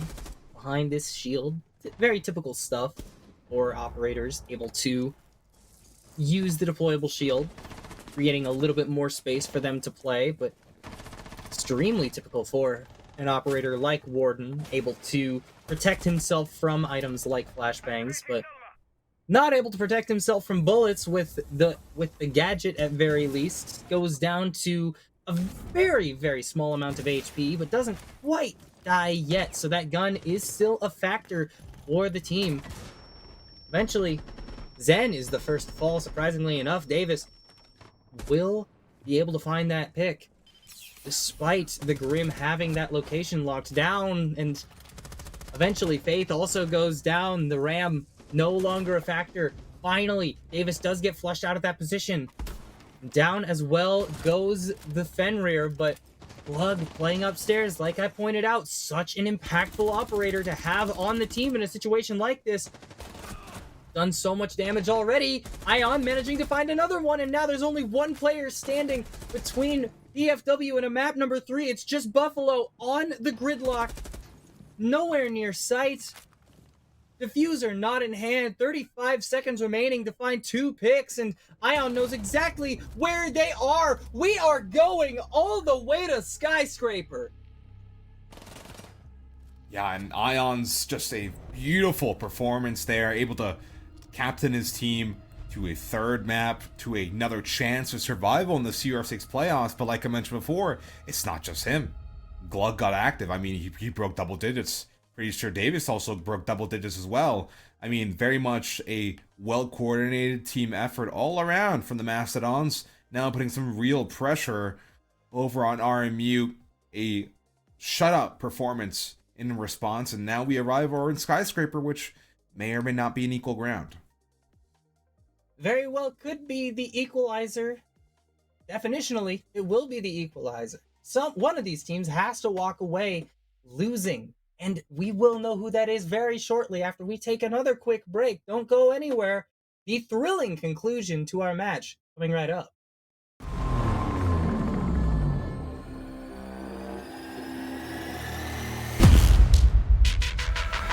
I'm winning. I'm shooting my shot and I'm already grinning. You know that I'm one of you sending. You know you've been cutting, you know I'm ascending. I'm one of them winning. I'm one of them winning. Go take a look at the pen that I'm making my money like it's never ending. I took all my losses, I roll with the bosses. I know what it costs and I'm so independent. Go take a look at the pen that I'm making my money like it's never ending. I took all my losses, I roll with the bosses. I know what it costs and I'm so independent.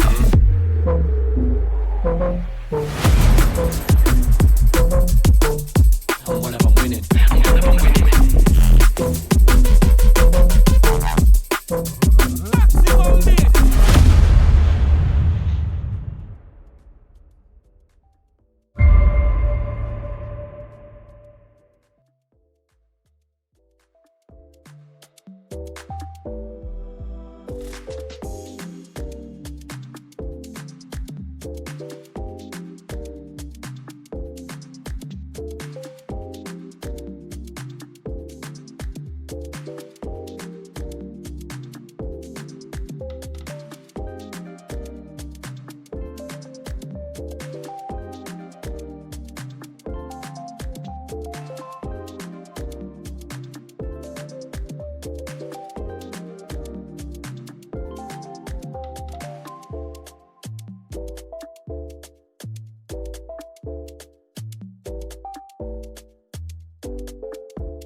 Welcome back to some more Killiard R6 playoffs, round of 48, Purdue Fort Wayne versus Robert Morris. I'm Botanic, this is Getster, and after 2 shutout performances delivered from each side, we now arrive at Skyscraper. I just got done talking with Ions over DMs, and he said Purdue Fort Wayne hasn't played Skyscraper since the Columbus Invitational last semester, and that was with a completely different core. Oh, that's that's definitely a choice to let that one float all the way through to the decider. But if you're feeling confident about it, maybe they've like scrimmed it. If they haven't played it on stage, that's one thing. If they haven't scrimmed it, that's another. I really hope they've scrimmed it, because if not, this could end up being rather one-sided. And I really hope it doesn't end up that way. I would love to see this last map actually go the distance. Maybe we even see overtime. You know, I think that'd be really cool if we end up seeing one of these teams have to get to 8 round wins instead of just to 7. Yeah, we'll have to see kind of what pace both teams are looking at as these first bans come in. Will be RMU starting out on the defense, banning Ying, kind of learning their lesson after the bashing they received over on border. Purdue Fort Wayne going to be banning Clash, which, I guess might be a little bit annoying. I don't really see how that gave them any issues on Nighthaven or border. Honestly, I'm surprised they're not choosing to ban somebody like the Valkyrie, which was actually giving a lot more issues. And it will be the K disappearing as well. Unfortunately for Purdue Fort Wayne, one of their main tools of the Glass will be taken off the board instantly as well. So Purdue gonna have to really decide if they want to go fast, how they're gonna have to compensate for the missing tools on the toolkit. Defenders, protect your bombs from being defused by attackers. Raw aggression can be provided via other operators, such as the Amaru that we're seeing right now, but definitely a less consistent option for sure. And already we do see X-Man hovering over the striker instead. Meanwhile, on the defense, a lot of operators that we've seen today. There's been a fair bit of Frost. There's been a whole lot of Castle, but Bones once again returning to this Solus. But meanwhile, we're also seeing Wamai and Ella. I believe Ella for the first time tonight. Wamai, maybe he's been played for one other round, but I honestly do not recall. So, very interesting diversity in operator selection here for the defenders side here on RMU. Last map of the night, everybody. Get your popcorn ready, because it's about to be a banger. Yeah, RMU choosing to do this top floor karaoke first, and I very much do enjoy the Elipate coming out from Zen. Not only would I trust with the skill set he's shown so far that the Scorpion is in good hands, but it is top floor karaoke. Shields very commonplace here, especially, trying to tease space towards top black. So those Elemines definitely going to be doing some work. We do see a heap of Purdue Fort Wayne attackers over towards that karaoke window, and Ions, like I mentioned, shield over towards top black. It will be finding himself face to face against Buffalo, who's sitting behind a shield. So that's going to be the first major obstacle for them to really decipher. Ends here is playing somewhat unconventionally with a player currently crouched underneath the previously castle barricaded window. They've got to be at least somewhat aware of this, but they lose out on 2 players right off the bat to Zen, playing in a rat position, completely undetected, and that just leads to the dominoes falling all at once. Only Glug remains in a 1 versus 4. They know exactly where he was last, just rappelling outside of this window. They're gonna be playing so carefully on this particular angle, but they should have a very good idea of where he is, especially since, he's taking a bullet. They know he's still here. Minute 20 left. Not a lot of consistent sightlines through this window. Very limited in your options to try and find a pick through here. Then it's probably the right spot to play patiently for this, but does find Faith. An interesting turn of fate, but I think he realizes at this point that there's simply too many angles to have to account for. Calls it quits and moves on to a different area, but Bones anticipates this, moves to the stairs. Glug is out. Just like that, RMU on the board. Yeah, and well, you can't really bash the idea coming out from the Mastodons. It's No. just the first round. RMU, they're on the defensive side, the more favored side over on Skyscraper and Purdue. Fort Wayne, really, their only golden rule, the thing they're hunting for the most is just 2 rounds over on the attacking side. So you might as well just stick with what worked. Fast-paced rounds. Unfortunately, kind of lacking the drone work really to make it sustainable, as Zen just able to easily get away with just playing prone underneath that double window, easy knife kill, and just easy kill on the follow-up Capital. Attackers have located a bomb. Over towards our other second floor site, our second floor site. Wow, incredible stuff coming out from me tonight.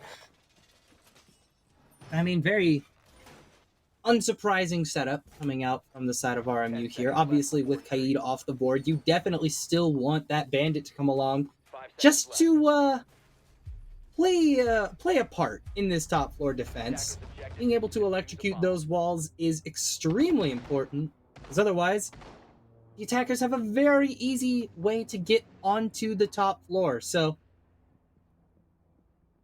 definitely don't want to have to deal with that issue. You want to be able to stall out that for as long as is possible. I mean, there is dedicated hard breach coming out from RMU here. Ion is on the ace. An oft-banned operator, but when still on the board, you can bet that he will very likely be seen. And Ion is looking to show us why.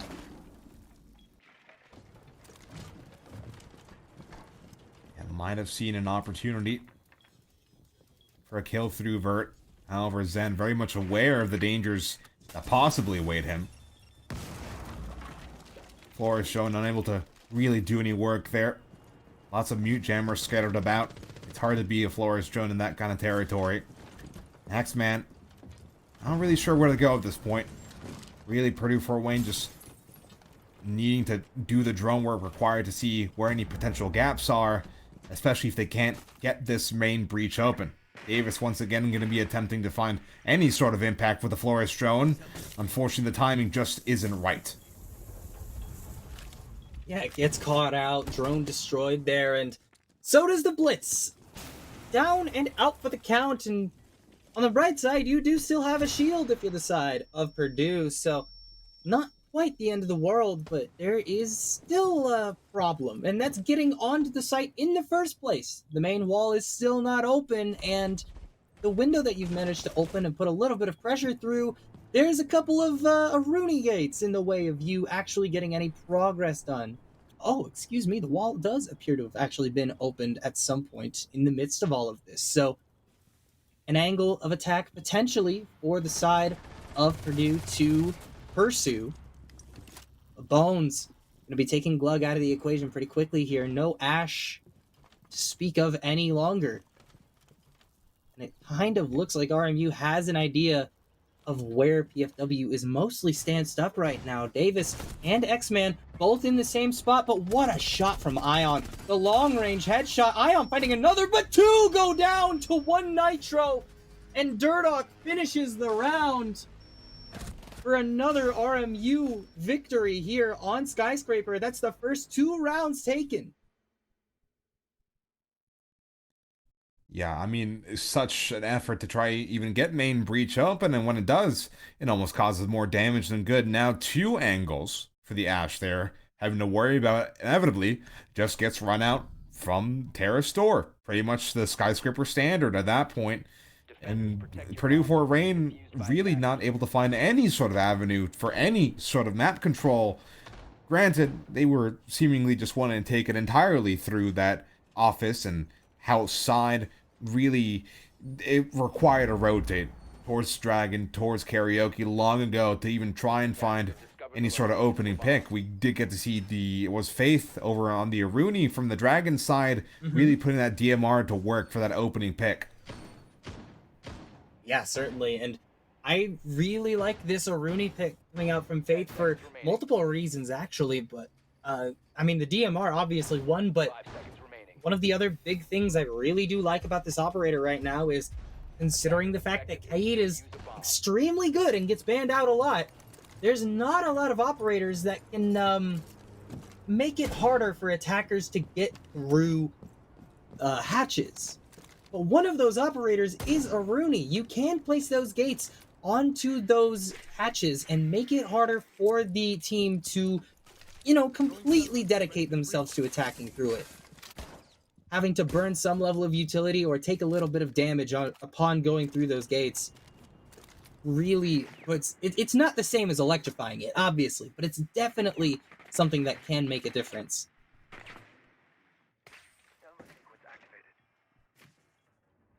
Yeah, now Ion's just doing the prep work there. Getting rid of, at the very least, 2 of those Kapkans. Will be that breach getting worked on as well. 2 minutes left on the clock. We do see the Sens get brought out. So it could be a very fast play in classic Purdue Fort Wayne fashion that we've seen so far. The grenade attracts the attention of Buffalo. Few shots being spammed. Nothing of note. And finally, this Sens wall gets the fly through, but they haven't taken care of the vert. They completely mistimed the push. And now they're down 2 men. Make it 3. Everything falls apart in the last few seconds. A 1 versus 5 scenario for Davis, and this, I mean, 90 seconds remaining in the round. You have time, but surely it won't be enough as Zen peeks out, sees the rope, sees the head, finds the pick for the flawless. RMU back to their winning ways.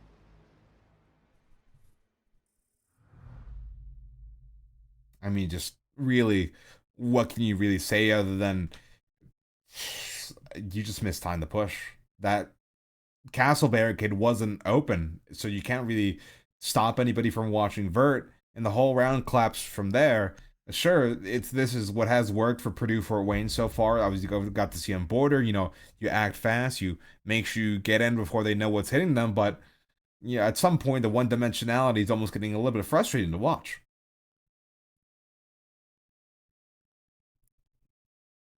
Definitely can be frustrating to watch, but I'd imagine it's also very frustrating to play into a team as talented as RMU, especially after that previous map of Border where you took it to them. You won that map. You only gave up 3 rounds the whole time, and now it's starting to look like Nighthaven again.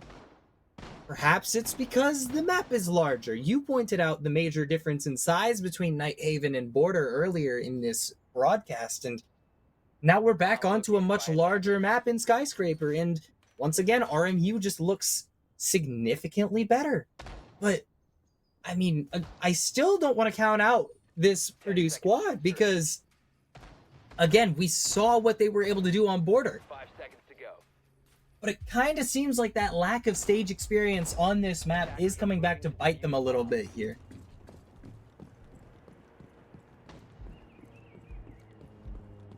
Now, once again, full site rotation. RMU takes that success to their name.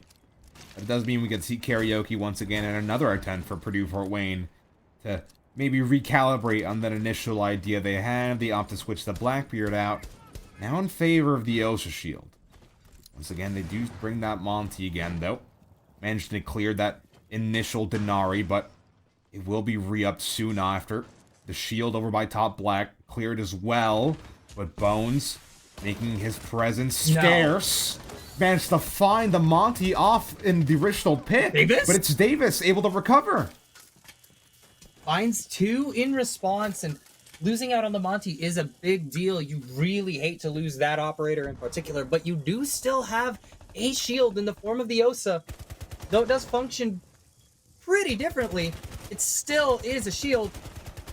Still has to play very carefully around it, but oh, that's going to be a beautiful shot from the Osa to eventually clear up some space, put us into a 2 versus 3.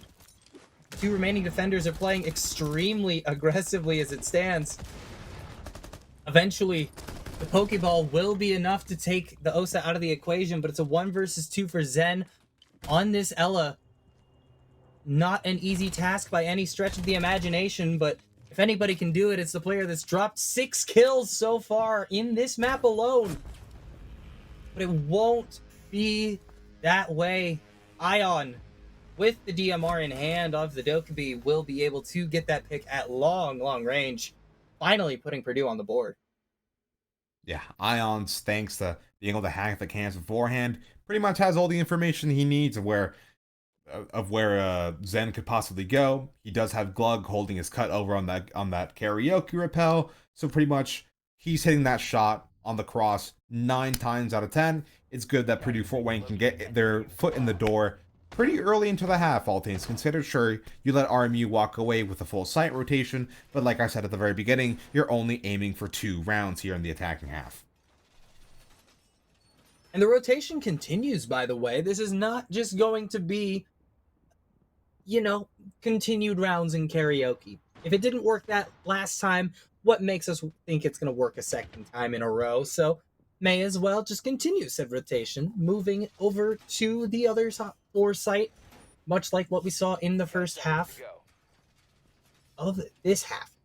5 seconds remaining. Yeah, that sentence made sense. It took me a moment to realize what I was actually saying, but I got there. But yes, we are returning up here to office for the 5th round of the map, and now a repeat of what we saw previously, but this time around a couple of adaptations made for the side of Purdue. One of the big ones being that Brava, one of the most annoying operators to deal with as an Aruni. Not the best operator in the game, certainly, but definitely one that annoys Aruni players the most. Source, me, I'm an Aruni player. He's gotta love to hear it straight from the source. Glug kind of spazzing out a little bit there, taking top black, but at the very least we get to see Purdue Fort Wayne adapting given their previous mistakes, and now Faith might have a rude awakening at his doorstep, but he will be forced out of top dragon pretty quickly, but still able to fight it. It will be Durdock looking to fight the issue. These RMU defenders now peeling back just a little bit. However, Purdue Fort Wayne still keeping consistent role. My one concern here is, are they investing too many resources towards top dragging alone, as we see nobody by Geisha Window, nobody by Terrace Door, and a man down for Purdue Fort Wayne, as it will be Glug down to a C4. And the worst part is the fact that it was in fact Glug on that Blackbeard, so you've lost one of your shields. Fortunately, you do still have 2 up. I only realized just now they're literally running a triple shield composition. Though losing out on your Finka is a problem. That character's so good at enabling you to play aggressively, especially with shields in hand, but Ion doesn't need the extra health to play aggressive. Finds a double. Gorgeous stuff. Make it a triple. Diffuser still not quite getting planted, but a 4th kill for Ions. Losing 2 players simply does not matter for the side of Purdue, as they will end up able to take the round regardless. Yeah, Ion's unfortunately not able to be good for the ace, taken down by the Aruni before the shield bash comes in, but at least it's good to have a cleanup crew you can rely on. Purdue Fort Wayne hit their target goal of 2 rounds. And at this point, well, RMU out of bans, so if they run triple shield again, a 3rd round might be on the card for Purdue Fort Wayne to tie it up 3-3 at the half. Although RMU, at this point, if they let any more rounds escape their grasp, they might be in for a little bit of bad news come their attacking side. They choose to run back the same site. I don't disagree with this. Not bringing along the bandit this time, though, so potentially a little bit easier to open that wall. They do still have the mute as an option, but definitely not the same level of protection on the outside wall this time around, but making several other adjustments as well. They are not going to be running an Aruni again. The Brava was enough to scare them off of that pick, at least for now, but Purdue has the opportunity to do what we have not seen thus far in this series and end us with an even half beginning of round number 7. It all depends on how round 6 goes.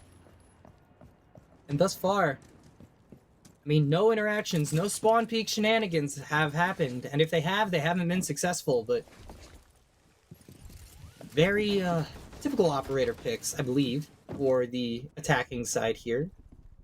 And very unsurprising to once again see Amonte in play. I don't think there's been a round where Purdue have not been on a shield in this half.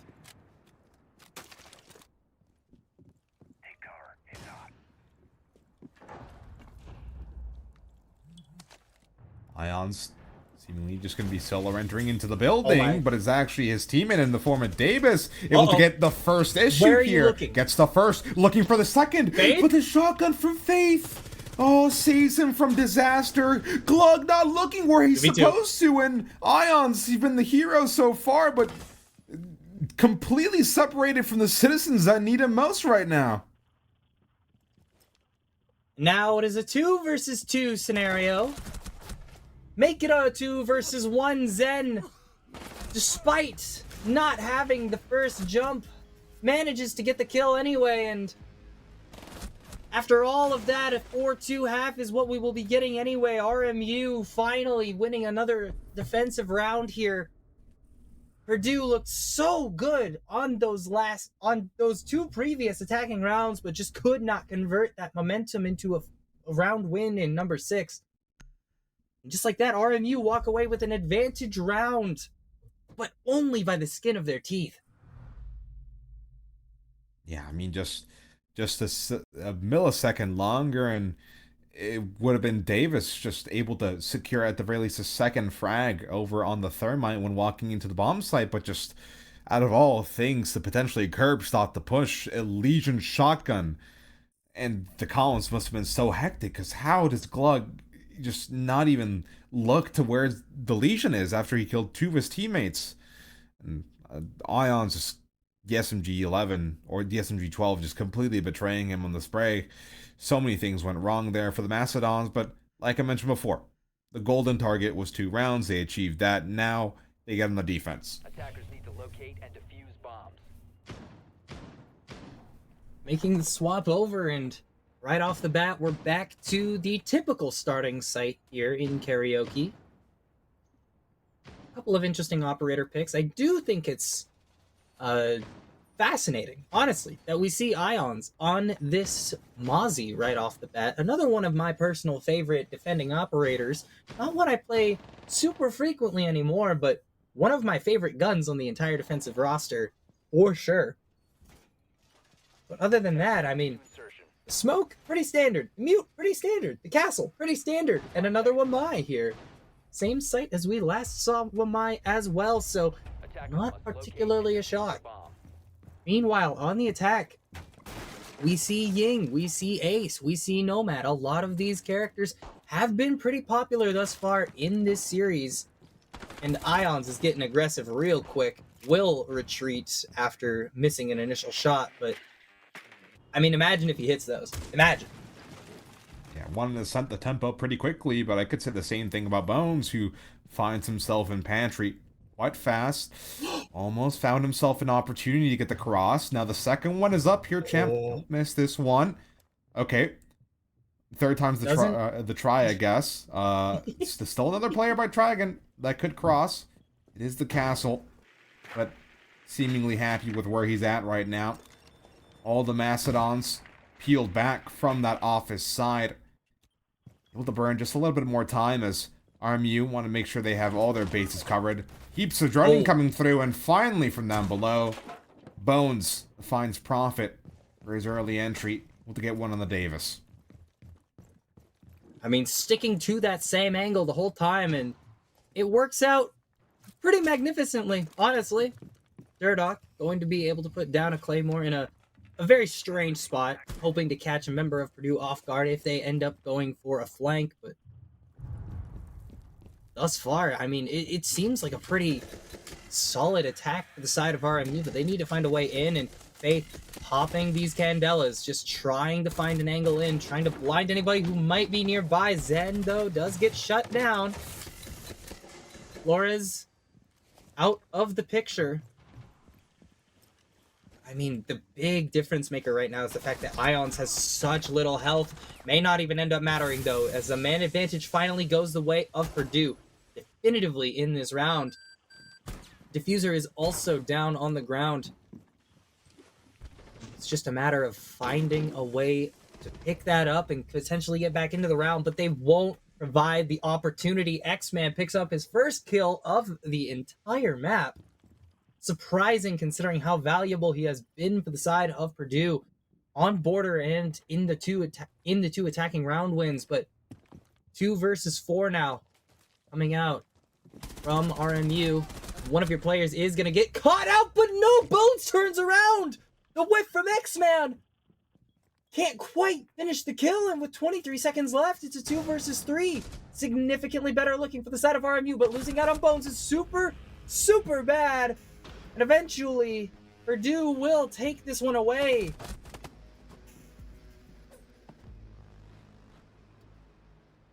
I mean, lots of drone work coming in from RMU, sure, but the main difference here compared to Nighthaven, compared to even Border, despite the scoreline, is Purdue Fort Wayne focusing a lot more on that information than Ion. We got to see the Mute, we got to see the Mozzie, and sure, the early drone work helps RMU take office and house side very fast, but they kind of stagnated.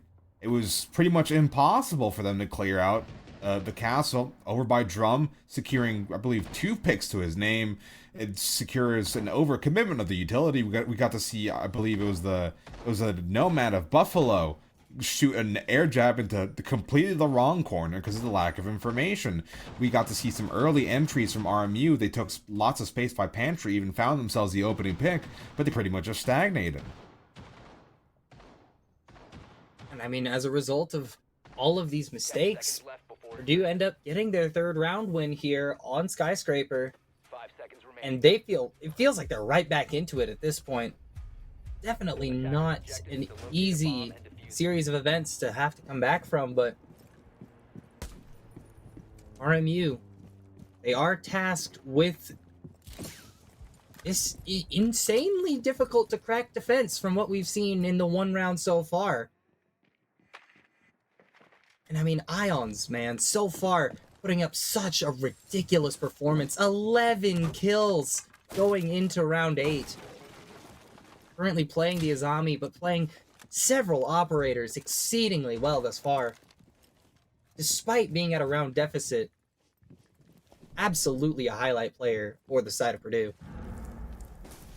And it does seem like you can almost tell that Ions was instructing Anon to watch the angle through the bottom of the castle barricade, but he might have to leave his post that he was ordered to stay out. Just a moment's notice, as there will be some Candelas flying through any second now. Ions hit by the air jab as well. Very much shows that RMU is considering a full assault of this Drum area. With some bad news bears if you're Anon any second now, but they seem to be stopped at the border here. They're finding it difficult to push in on this one because of the Azami putting up barricades in this position, but eventually picks will go through. It's a 1-for-1 trade. Lug managing to find Durdock as well, so the attack is stymied ever so slightly. Still 3 players remain for RMU. Definitely not impossible for them to get in on this one.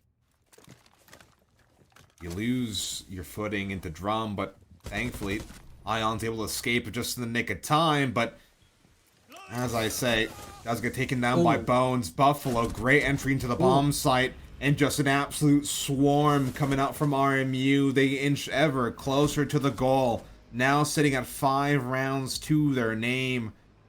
Purdue Fort Wayne not out of the running just yet, although might be ever closer for a time to call a timeout any second now, I hope, before it gets to the match point. But it might honestly just be the run back here from Fort Wayne. Maybe some better early aggression to really exhaust that utility, because those Candelas really just put a thorn in the side of the Macedons.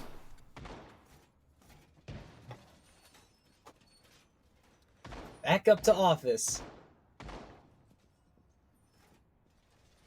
think this is the right call for sure. It's just a matter of holding on to this one because,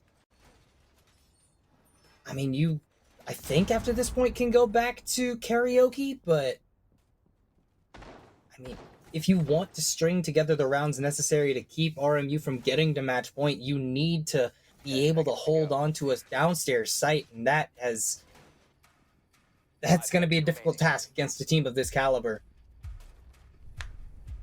Attackers must locate and defuse a bomb. Call is on.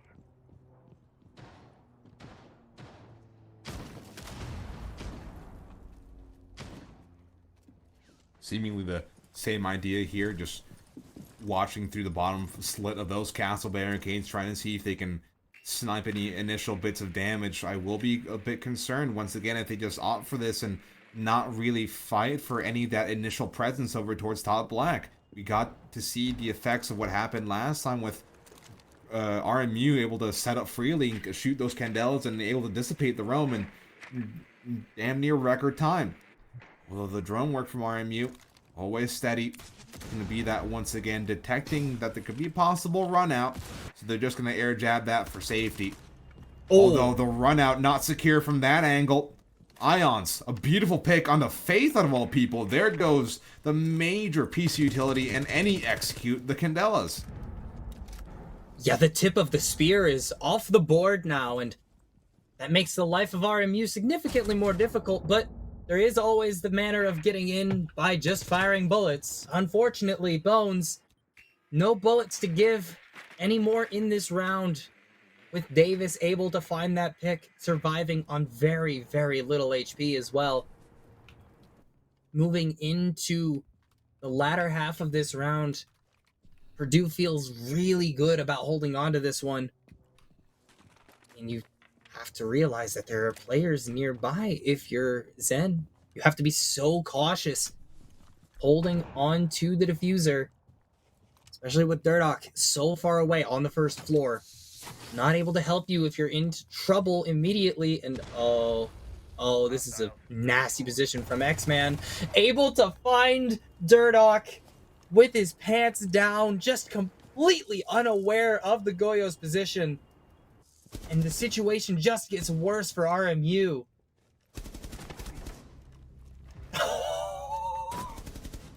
Gorgeous shots. Zen, though, still alive in a 1 versus 3.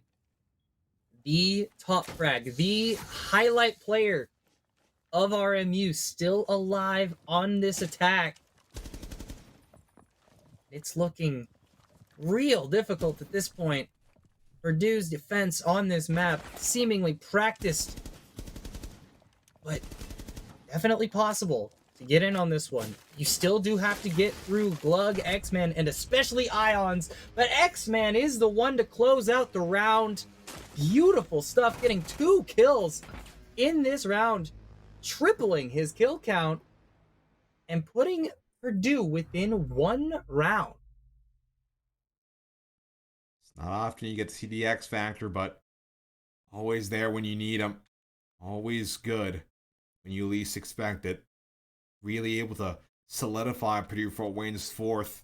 Either some unconventional positioning, but at this point, nearing midnight if you're on the East Coast, the superior time zone. Won't hear any debate on that. It's time to get a little bit unorthodox. And X-Man does just that. X-Man helps get Purdue Fort Wayne closer to tying it up 5-5. And we'll be going back to karaoke. Back to karaoke. So I was incorrect. I was under the impression that they were not able to go back here, but I guess I just lost round of the rounds that they had won and where they had won them. That's on me, but we are going back to karaoke, as you say. But at this point, truly, if you do manage to win this round, you do need to go downstairs. And that's where RMU is potentially able to take this map away entirely.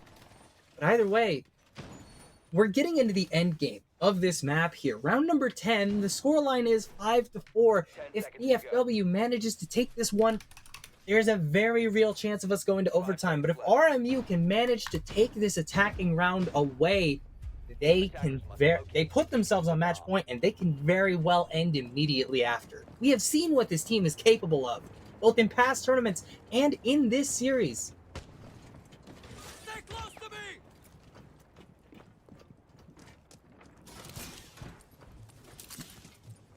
Once again, though, RMU just going to be going on the old faithful.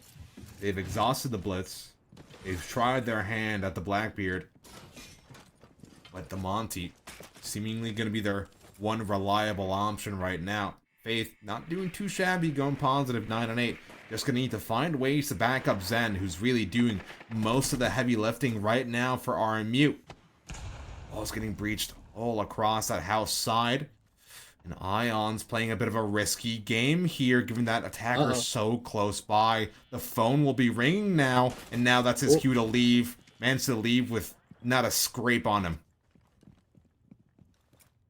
I think that's the right call for Ion as well. Just getting out while you still can. Zen is on the drone, knows that the castle is right on the other side of this door. If the overaggression comes in, the castle goes down. That's a potential massive pick, but Glug is able to get the trade, just knowing where the player is. But Ion, having known the previous position, or at least having had an idea of the previous position of the Dokkaebi, is able to cut her down right before the second logic bomb goes off, crucially not allowing the side of RMU to get the benefits from that. So now it's another man advantage round for Purdue. You really gotta love just seeing Purdue not giving RMU the chance to get comfortable at all. It's now sitting at a man disadvantage, or truthfully just relying on Faith to do so much of the drone work.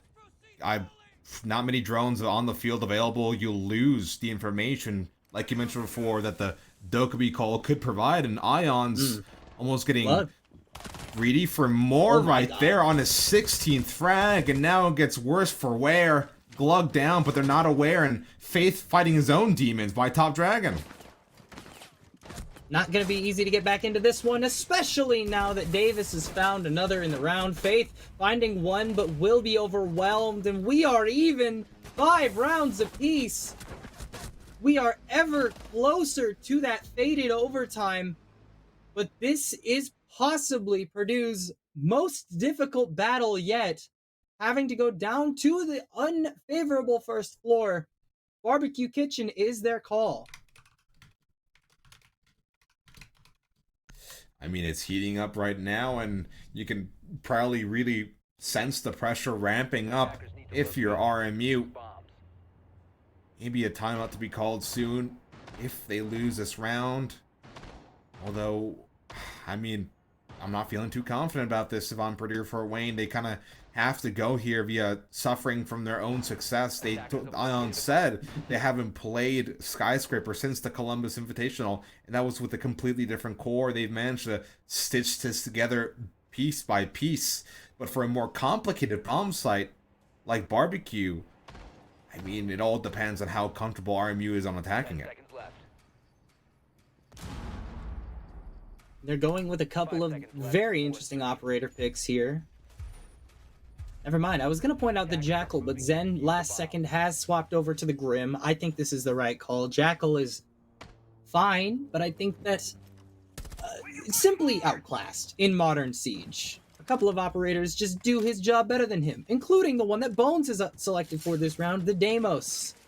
One that I'm a little bit surprised that we haven't seen in previous rounds, but I am happy to see nonetheless, at long last, going into round number 11, this pivotal round that will send one of our teams to series point. Moving into this one, Glug has already taken a pretty significant chunk of damage. Unsure how that happened, but regardless of how, it has in fact happened. So, RMU already at a slight health advantage, but it may not end up mattering in the long run.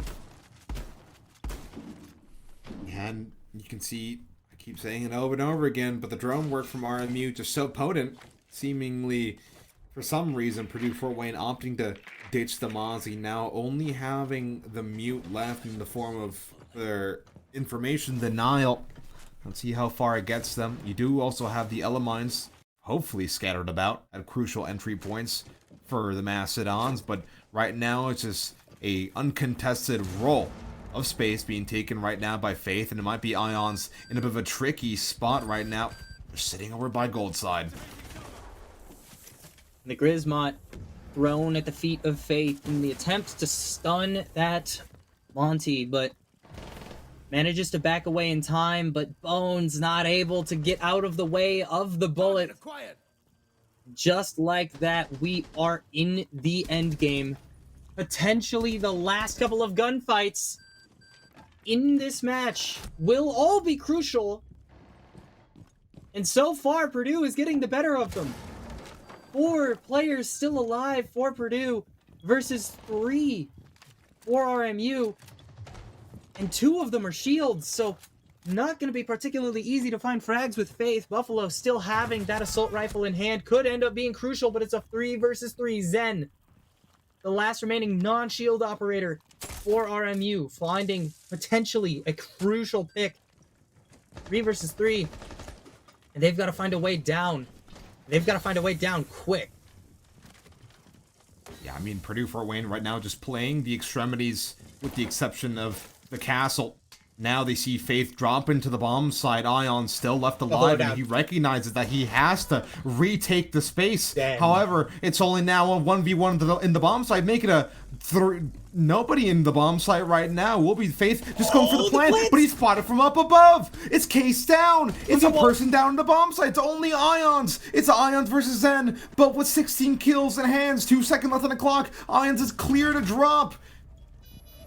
He sticks the plant. My God. 1 HP left on Zen. He does it. Ions hits the 17th. And it'll be the Mastodons on match and series point in the round of 48 for Collegiate R6. Bomb defusing attempt failed. I mean, that's unreal. At the 11th hour, manages to get the plant down, but just can't win the last 1v1, the Ella.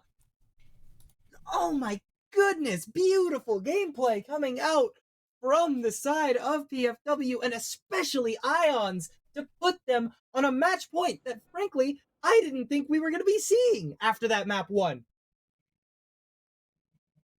Yeah, and now finally the timeout comes out from RMU. They recognize how dire the situation is, as we got to see their 3 rounds in a row from the Mastodons. And, I mean, what a 1v1 to put it over on match and series point. Zen might have been good across his entire series, but there will always be someone who works harder, who has done more work than you. And right here, right now, that's Ions carrying the Mastodons over to a potential entrance into the next round of the Collegiate R6 playoffs here for Season 11. And I talked about how important that round in particular was for the side of the Mastodons. Purdue taking that one away is so huge, because now you get to go back to the second floor, back to Exhibition Office, a site that has historically been much better for defenders than Barbecue Kitchen, with match point. This is extremely doable for Purdue. And I mean, I don't mean to sound disrespectful, but I did not think we were going to be in this particular situation after a 7-2 scoreline on Nighthaven Labs. RMU looked like they were simply the better team, but Purdue have brought it back in a big way, both on Border and here on Skyscraper. 10 seconds left before insertion. 5 seconds left. I mean, 2 blowouts and 1 close game. It's pretty good schedule. If you're a caster, if you're a producer, you get your content, but you also get to go to bed at a reasonable time. And Ions looking to press the issue and try and send us to bed even earlier. Maybe attempting to go for the spawn peak here. Breaks open that geisha wall, and there might be a victim on his platter soon enough. Spots the rappel line. Uh-oh.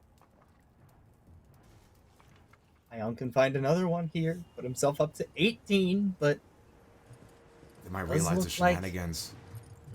They have to know. They have to be aware, at least somewhat. Some of these walls now being opened up by Durdock with the can openers. There is electricity in the form of the bandit to stop the main wall from being opened, but EMP grenade also in the hands of Durdock. Gets taken down. Davis no longer in the equation. Ion's also punished for the overaggression. Bones managing to find a crucial double kill to potentially send us into overtime, but round still isn't over as Durdock goes down as well. 4 versus 3 RMU man advantage, but we've seen a couple of these rounds taken away by Purdue nonetheless. So still very, very possible that we see the match end right here. And some re-aggression from Anon rewarded him trying to get on the scoreboard as much as possible when his team needs him the most. Not really the 3 you would expect to salvage it, but it's all Purdue Fort Wayne have right now as they sit on the cusp of entering into the next round of playoffs. And this clock just dwindles. And every second that goes by affects RMU that much more. And it's 6 left on the clock.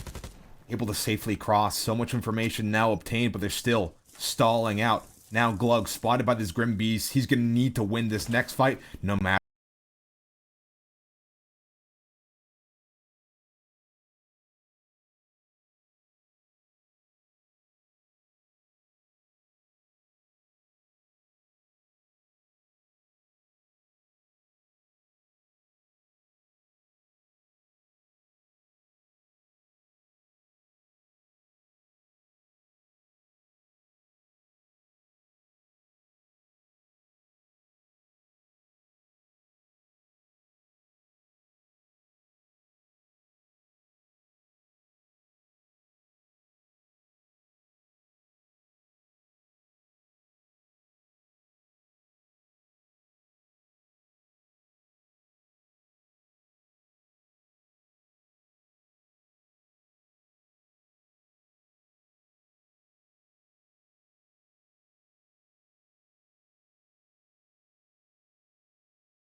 last round of action.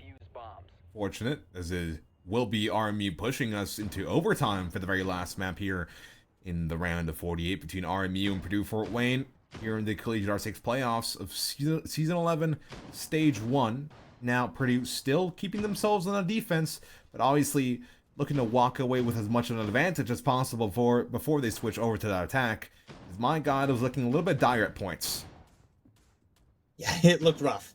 It was real rough back and forth there, but we are in overtime. Definitively at this point in OT. The next team to get to that 8-round count, no longer 7, but 8, will take away this series. And it's been on and off for both of these teams. Both have had stretches where they've looked extremely good and stretches where they've struggled. And now if patterns continue, RMU, they've taken the pendulum back to their side. So momentum theoretically could start to swing their way, but I don't know. If Ions has anything to say about it, Purdue could very well see themselves taking this map away. Moving on.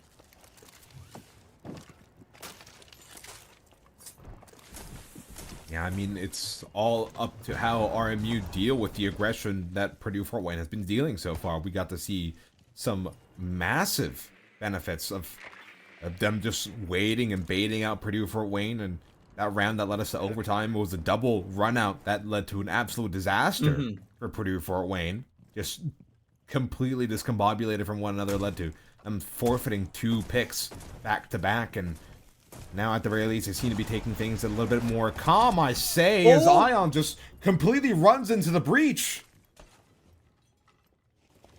You really do hate to see that particular interaction go that way if you're a fan of Purdue. Ions going down in the most important round so far of the entire match. Potential now for RMU to snowball this man advantage, this 2-man advantage, into series point. Davis goes down. And now there's so many fewer players left to hold the line. This castle has to put in so much work. They could very well get caught out, and they do. Durdock able to put another nail into the coffin. It's just Glug in a 1 versus 5, surrounded by attackers on all sides. And RMU will put themselves on series point. I mean, Fort Wayne had it. They had it in their grasp, but 2 rounds in a row, it's over aggression that results in their doom.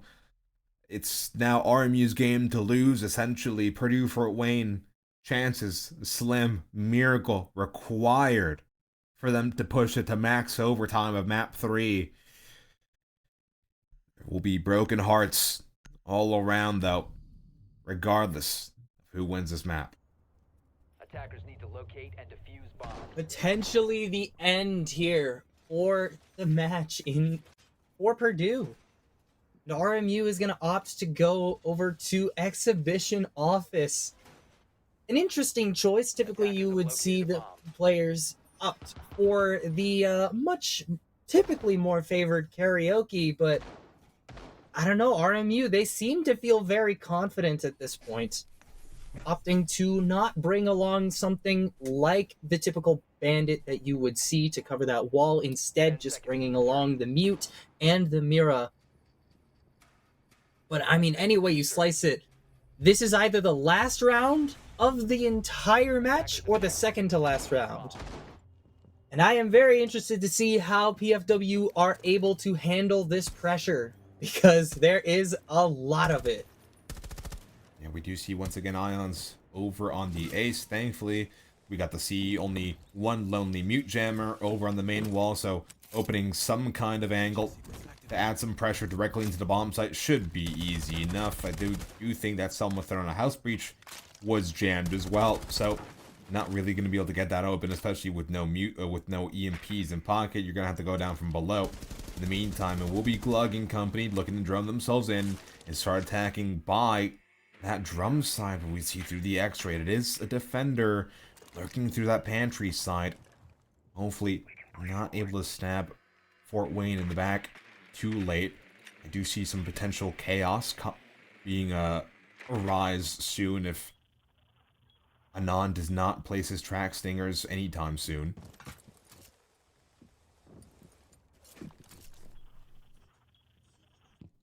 Playing very carefully right now. Our RMU, no run-out shenanigans, no spawn peak shenanigans. You need every single player on your team alive for this defense. And losing out on anybody would be a massive problem.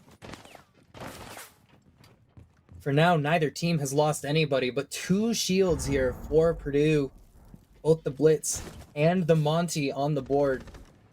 None of them getting banned out means that they have all 3 of those shield operators potentially in their pocket. I mean, the approach is going to be so crucial for Purdue. They're able to find any early picks here, then it would be absolutely huge, but RMU is simply not giving them any opportunities so far. But an opportunity might be forced pretty quickly here as holes into the site have been opened. Durdock playing behind the shield on the weird side, but Faith the first to fall in this crucial round. Zen immediately after. Now you know that there's a blitz here, but they seem to be aware at least of the C4 above the door. 2 players go down, and eventually RMU, despite a couple of excellent picks, they are left in a 1 versus 3. Bones will have to go nuclear, but it will not happen. They will find the last remaining pick and send us to a round 15 here in our last map. Yeah, and despite some shenanigans, I'm not sure why our Monty is face back towards the mute that we very much saw and hopefully called out on that shield towards house. Way to add some stress to that. But the Fort Wayne, they do manage to take it across the line, and honestly, huge credit to Anon. I mean, did not expect him to be the one to take down Zen, but he did, and that's discipline, and that's very, you know, I'm gonna put this. That's good siege. That's good siege at the end of the day. Excellent. You're watching the flanks. You're not really counting on the track stingers to do all the heavy lifting. That, you know, those track stingers are a deterrent, but they're not an impossible wall to cross, and they're staying very conscious of the potential gaps and the potential aggression RMU could show when they take down their major player. So overall, 3 shields, I mean, works dividends for Fort Wayne, and now they have an opportunity, their 3rd opportunity, to close out the series right here, right now, and it's secure themselves a place in the next round of playoffs. RMU, like I mentioned before, it was their game to lose. You know, they lost that defense. Now, pressure's on. It's make or break right now. Zen sitting at almost 20 kills, Bones at 15, Faith at 11. I mean, you have a core of players that can perform, but you need everybody at this point. And they won their previous attacking round, so they're feeling pretty alright about this one. But anything can happen in round number 15. Ions, the top fragger in the lobby. We're talking about how many players on RMU have put up great performances, but Ions with 20 kills over the course of this map. Lights out performance thus far. But will it be enough? At the end of the day, this is going to be the final chance for both of these rosters to move on in the upper playoffs. This is the round of 48, mind you. They would be going down in 33rd place if they lose this round. Angle's getting opened up, but Ion is the first player to fall! The most impactful player for Purdue throughout this map goes down without so much as a lick of damage. Or excuse me, a little bit done to Bones, but not nearly enough. A trade on Zen is massive, but another pick here onto Bones, courtesy of the Super Shorty, hilariously enough. Means that Purdue is in such a compromising position. I mean, pretty good 2 players to trade around, but still, it's RMU sitting at a man disadvantage as we rapidly approach a sub-minute scenario here. Davis finds his one. 3v3 now. It's only Glug, X-Man, and Davis left remaining here for Fort Wayne, but Davis unable to cross. In a moment of panic, now it's X-Man at the border here, sitting house. Although, no idea of the Monty right in front of him. All you need to do is stand up, and he misses the opportunity for the shotgun shot. Oh, overcommitting just a little bit. Although he's a major force that need to consider. Now Glug finding his one. It's only a 1v2. Only Glug remaining. C4 flies. Able to find the planter. 35 seconds. He's aware the case is down. It's him against Bones. Bones needs to secure his 19th kill in order to take RMU into the next round. And Glug just going to be playing that clock as it is Buffalo slowly to crawl away to his teammate. But they're going to allow the res. And that might be the biggest mistake that Glug could have. Although still 10 seconds left on the clock, it might be only one gun up. Still, one of them has to focus on the plant. Plant will be going down right now. He's watching the angle. He misses the initial shot, and it's over. Fort Wayne done. Ions, his last game in collegiate, ends in a max overtime defeat. And RMU advances to the next round of playoffs. A tragic end for Ions in collegiate. I saw someone in chat say that this would have been Ions' first ever top 32, but it will not be. What a tragedy. What a genuinely sad way for one's collegiate career to end, but congrats to RMU for holding out until the very end. Round 15, map number 3. Absolute cinema that we have had to witness tonight here in CR6 season number 10. I mean, yeah, just what is it to say, really? Absolute cinema on that last map. It was pretty much all the plot twists and gut-wrenching turns you could have wanted to see out of a map 3.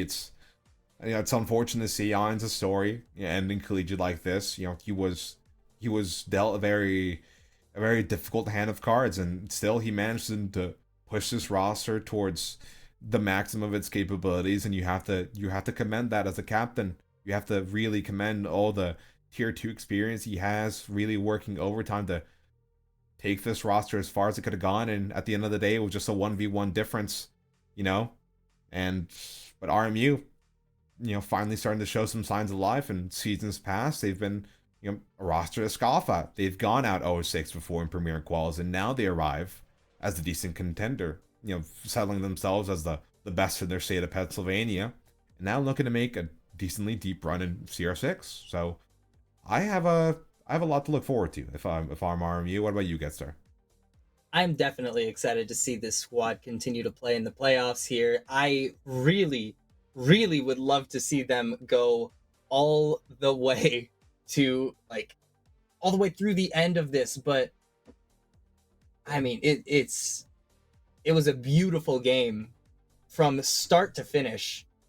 I mean, that first map was so one-sided. I genuinely did not think in any reality that we would make it this far.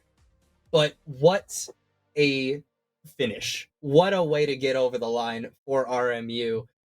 And that is, in fact, going to do it for us this evening. Do we have an interview? I don't know if we have an interview tonight. No, I don't believe we do. We don't have an interview tonight. That'll be the end of the show. So thanks everybody for watching. It's been a blast to be back on the CR6 broadcast. I have been Gedster. I have been joined by Botanic. Rennie has been our phenomenal observer tonight, and Earthquake was on prod. Even through all the technical hiccups that we had near the end of that third map, still a phenomenal time. Any last words for the crowd, Botanic? Let's all go to bed. Let's go to bed. Let's go to bed. See you guys later.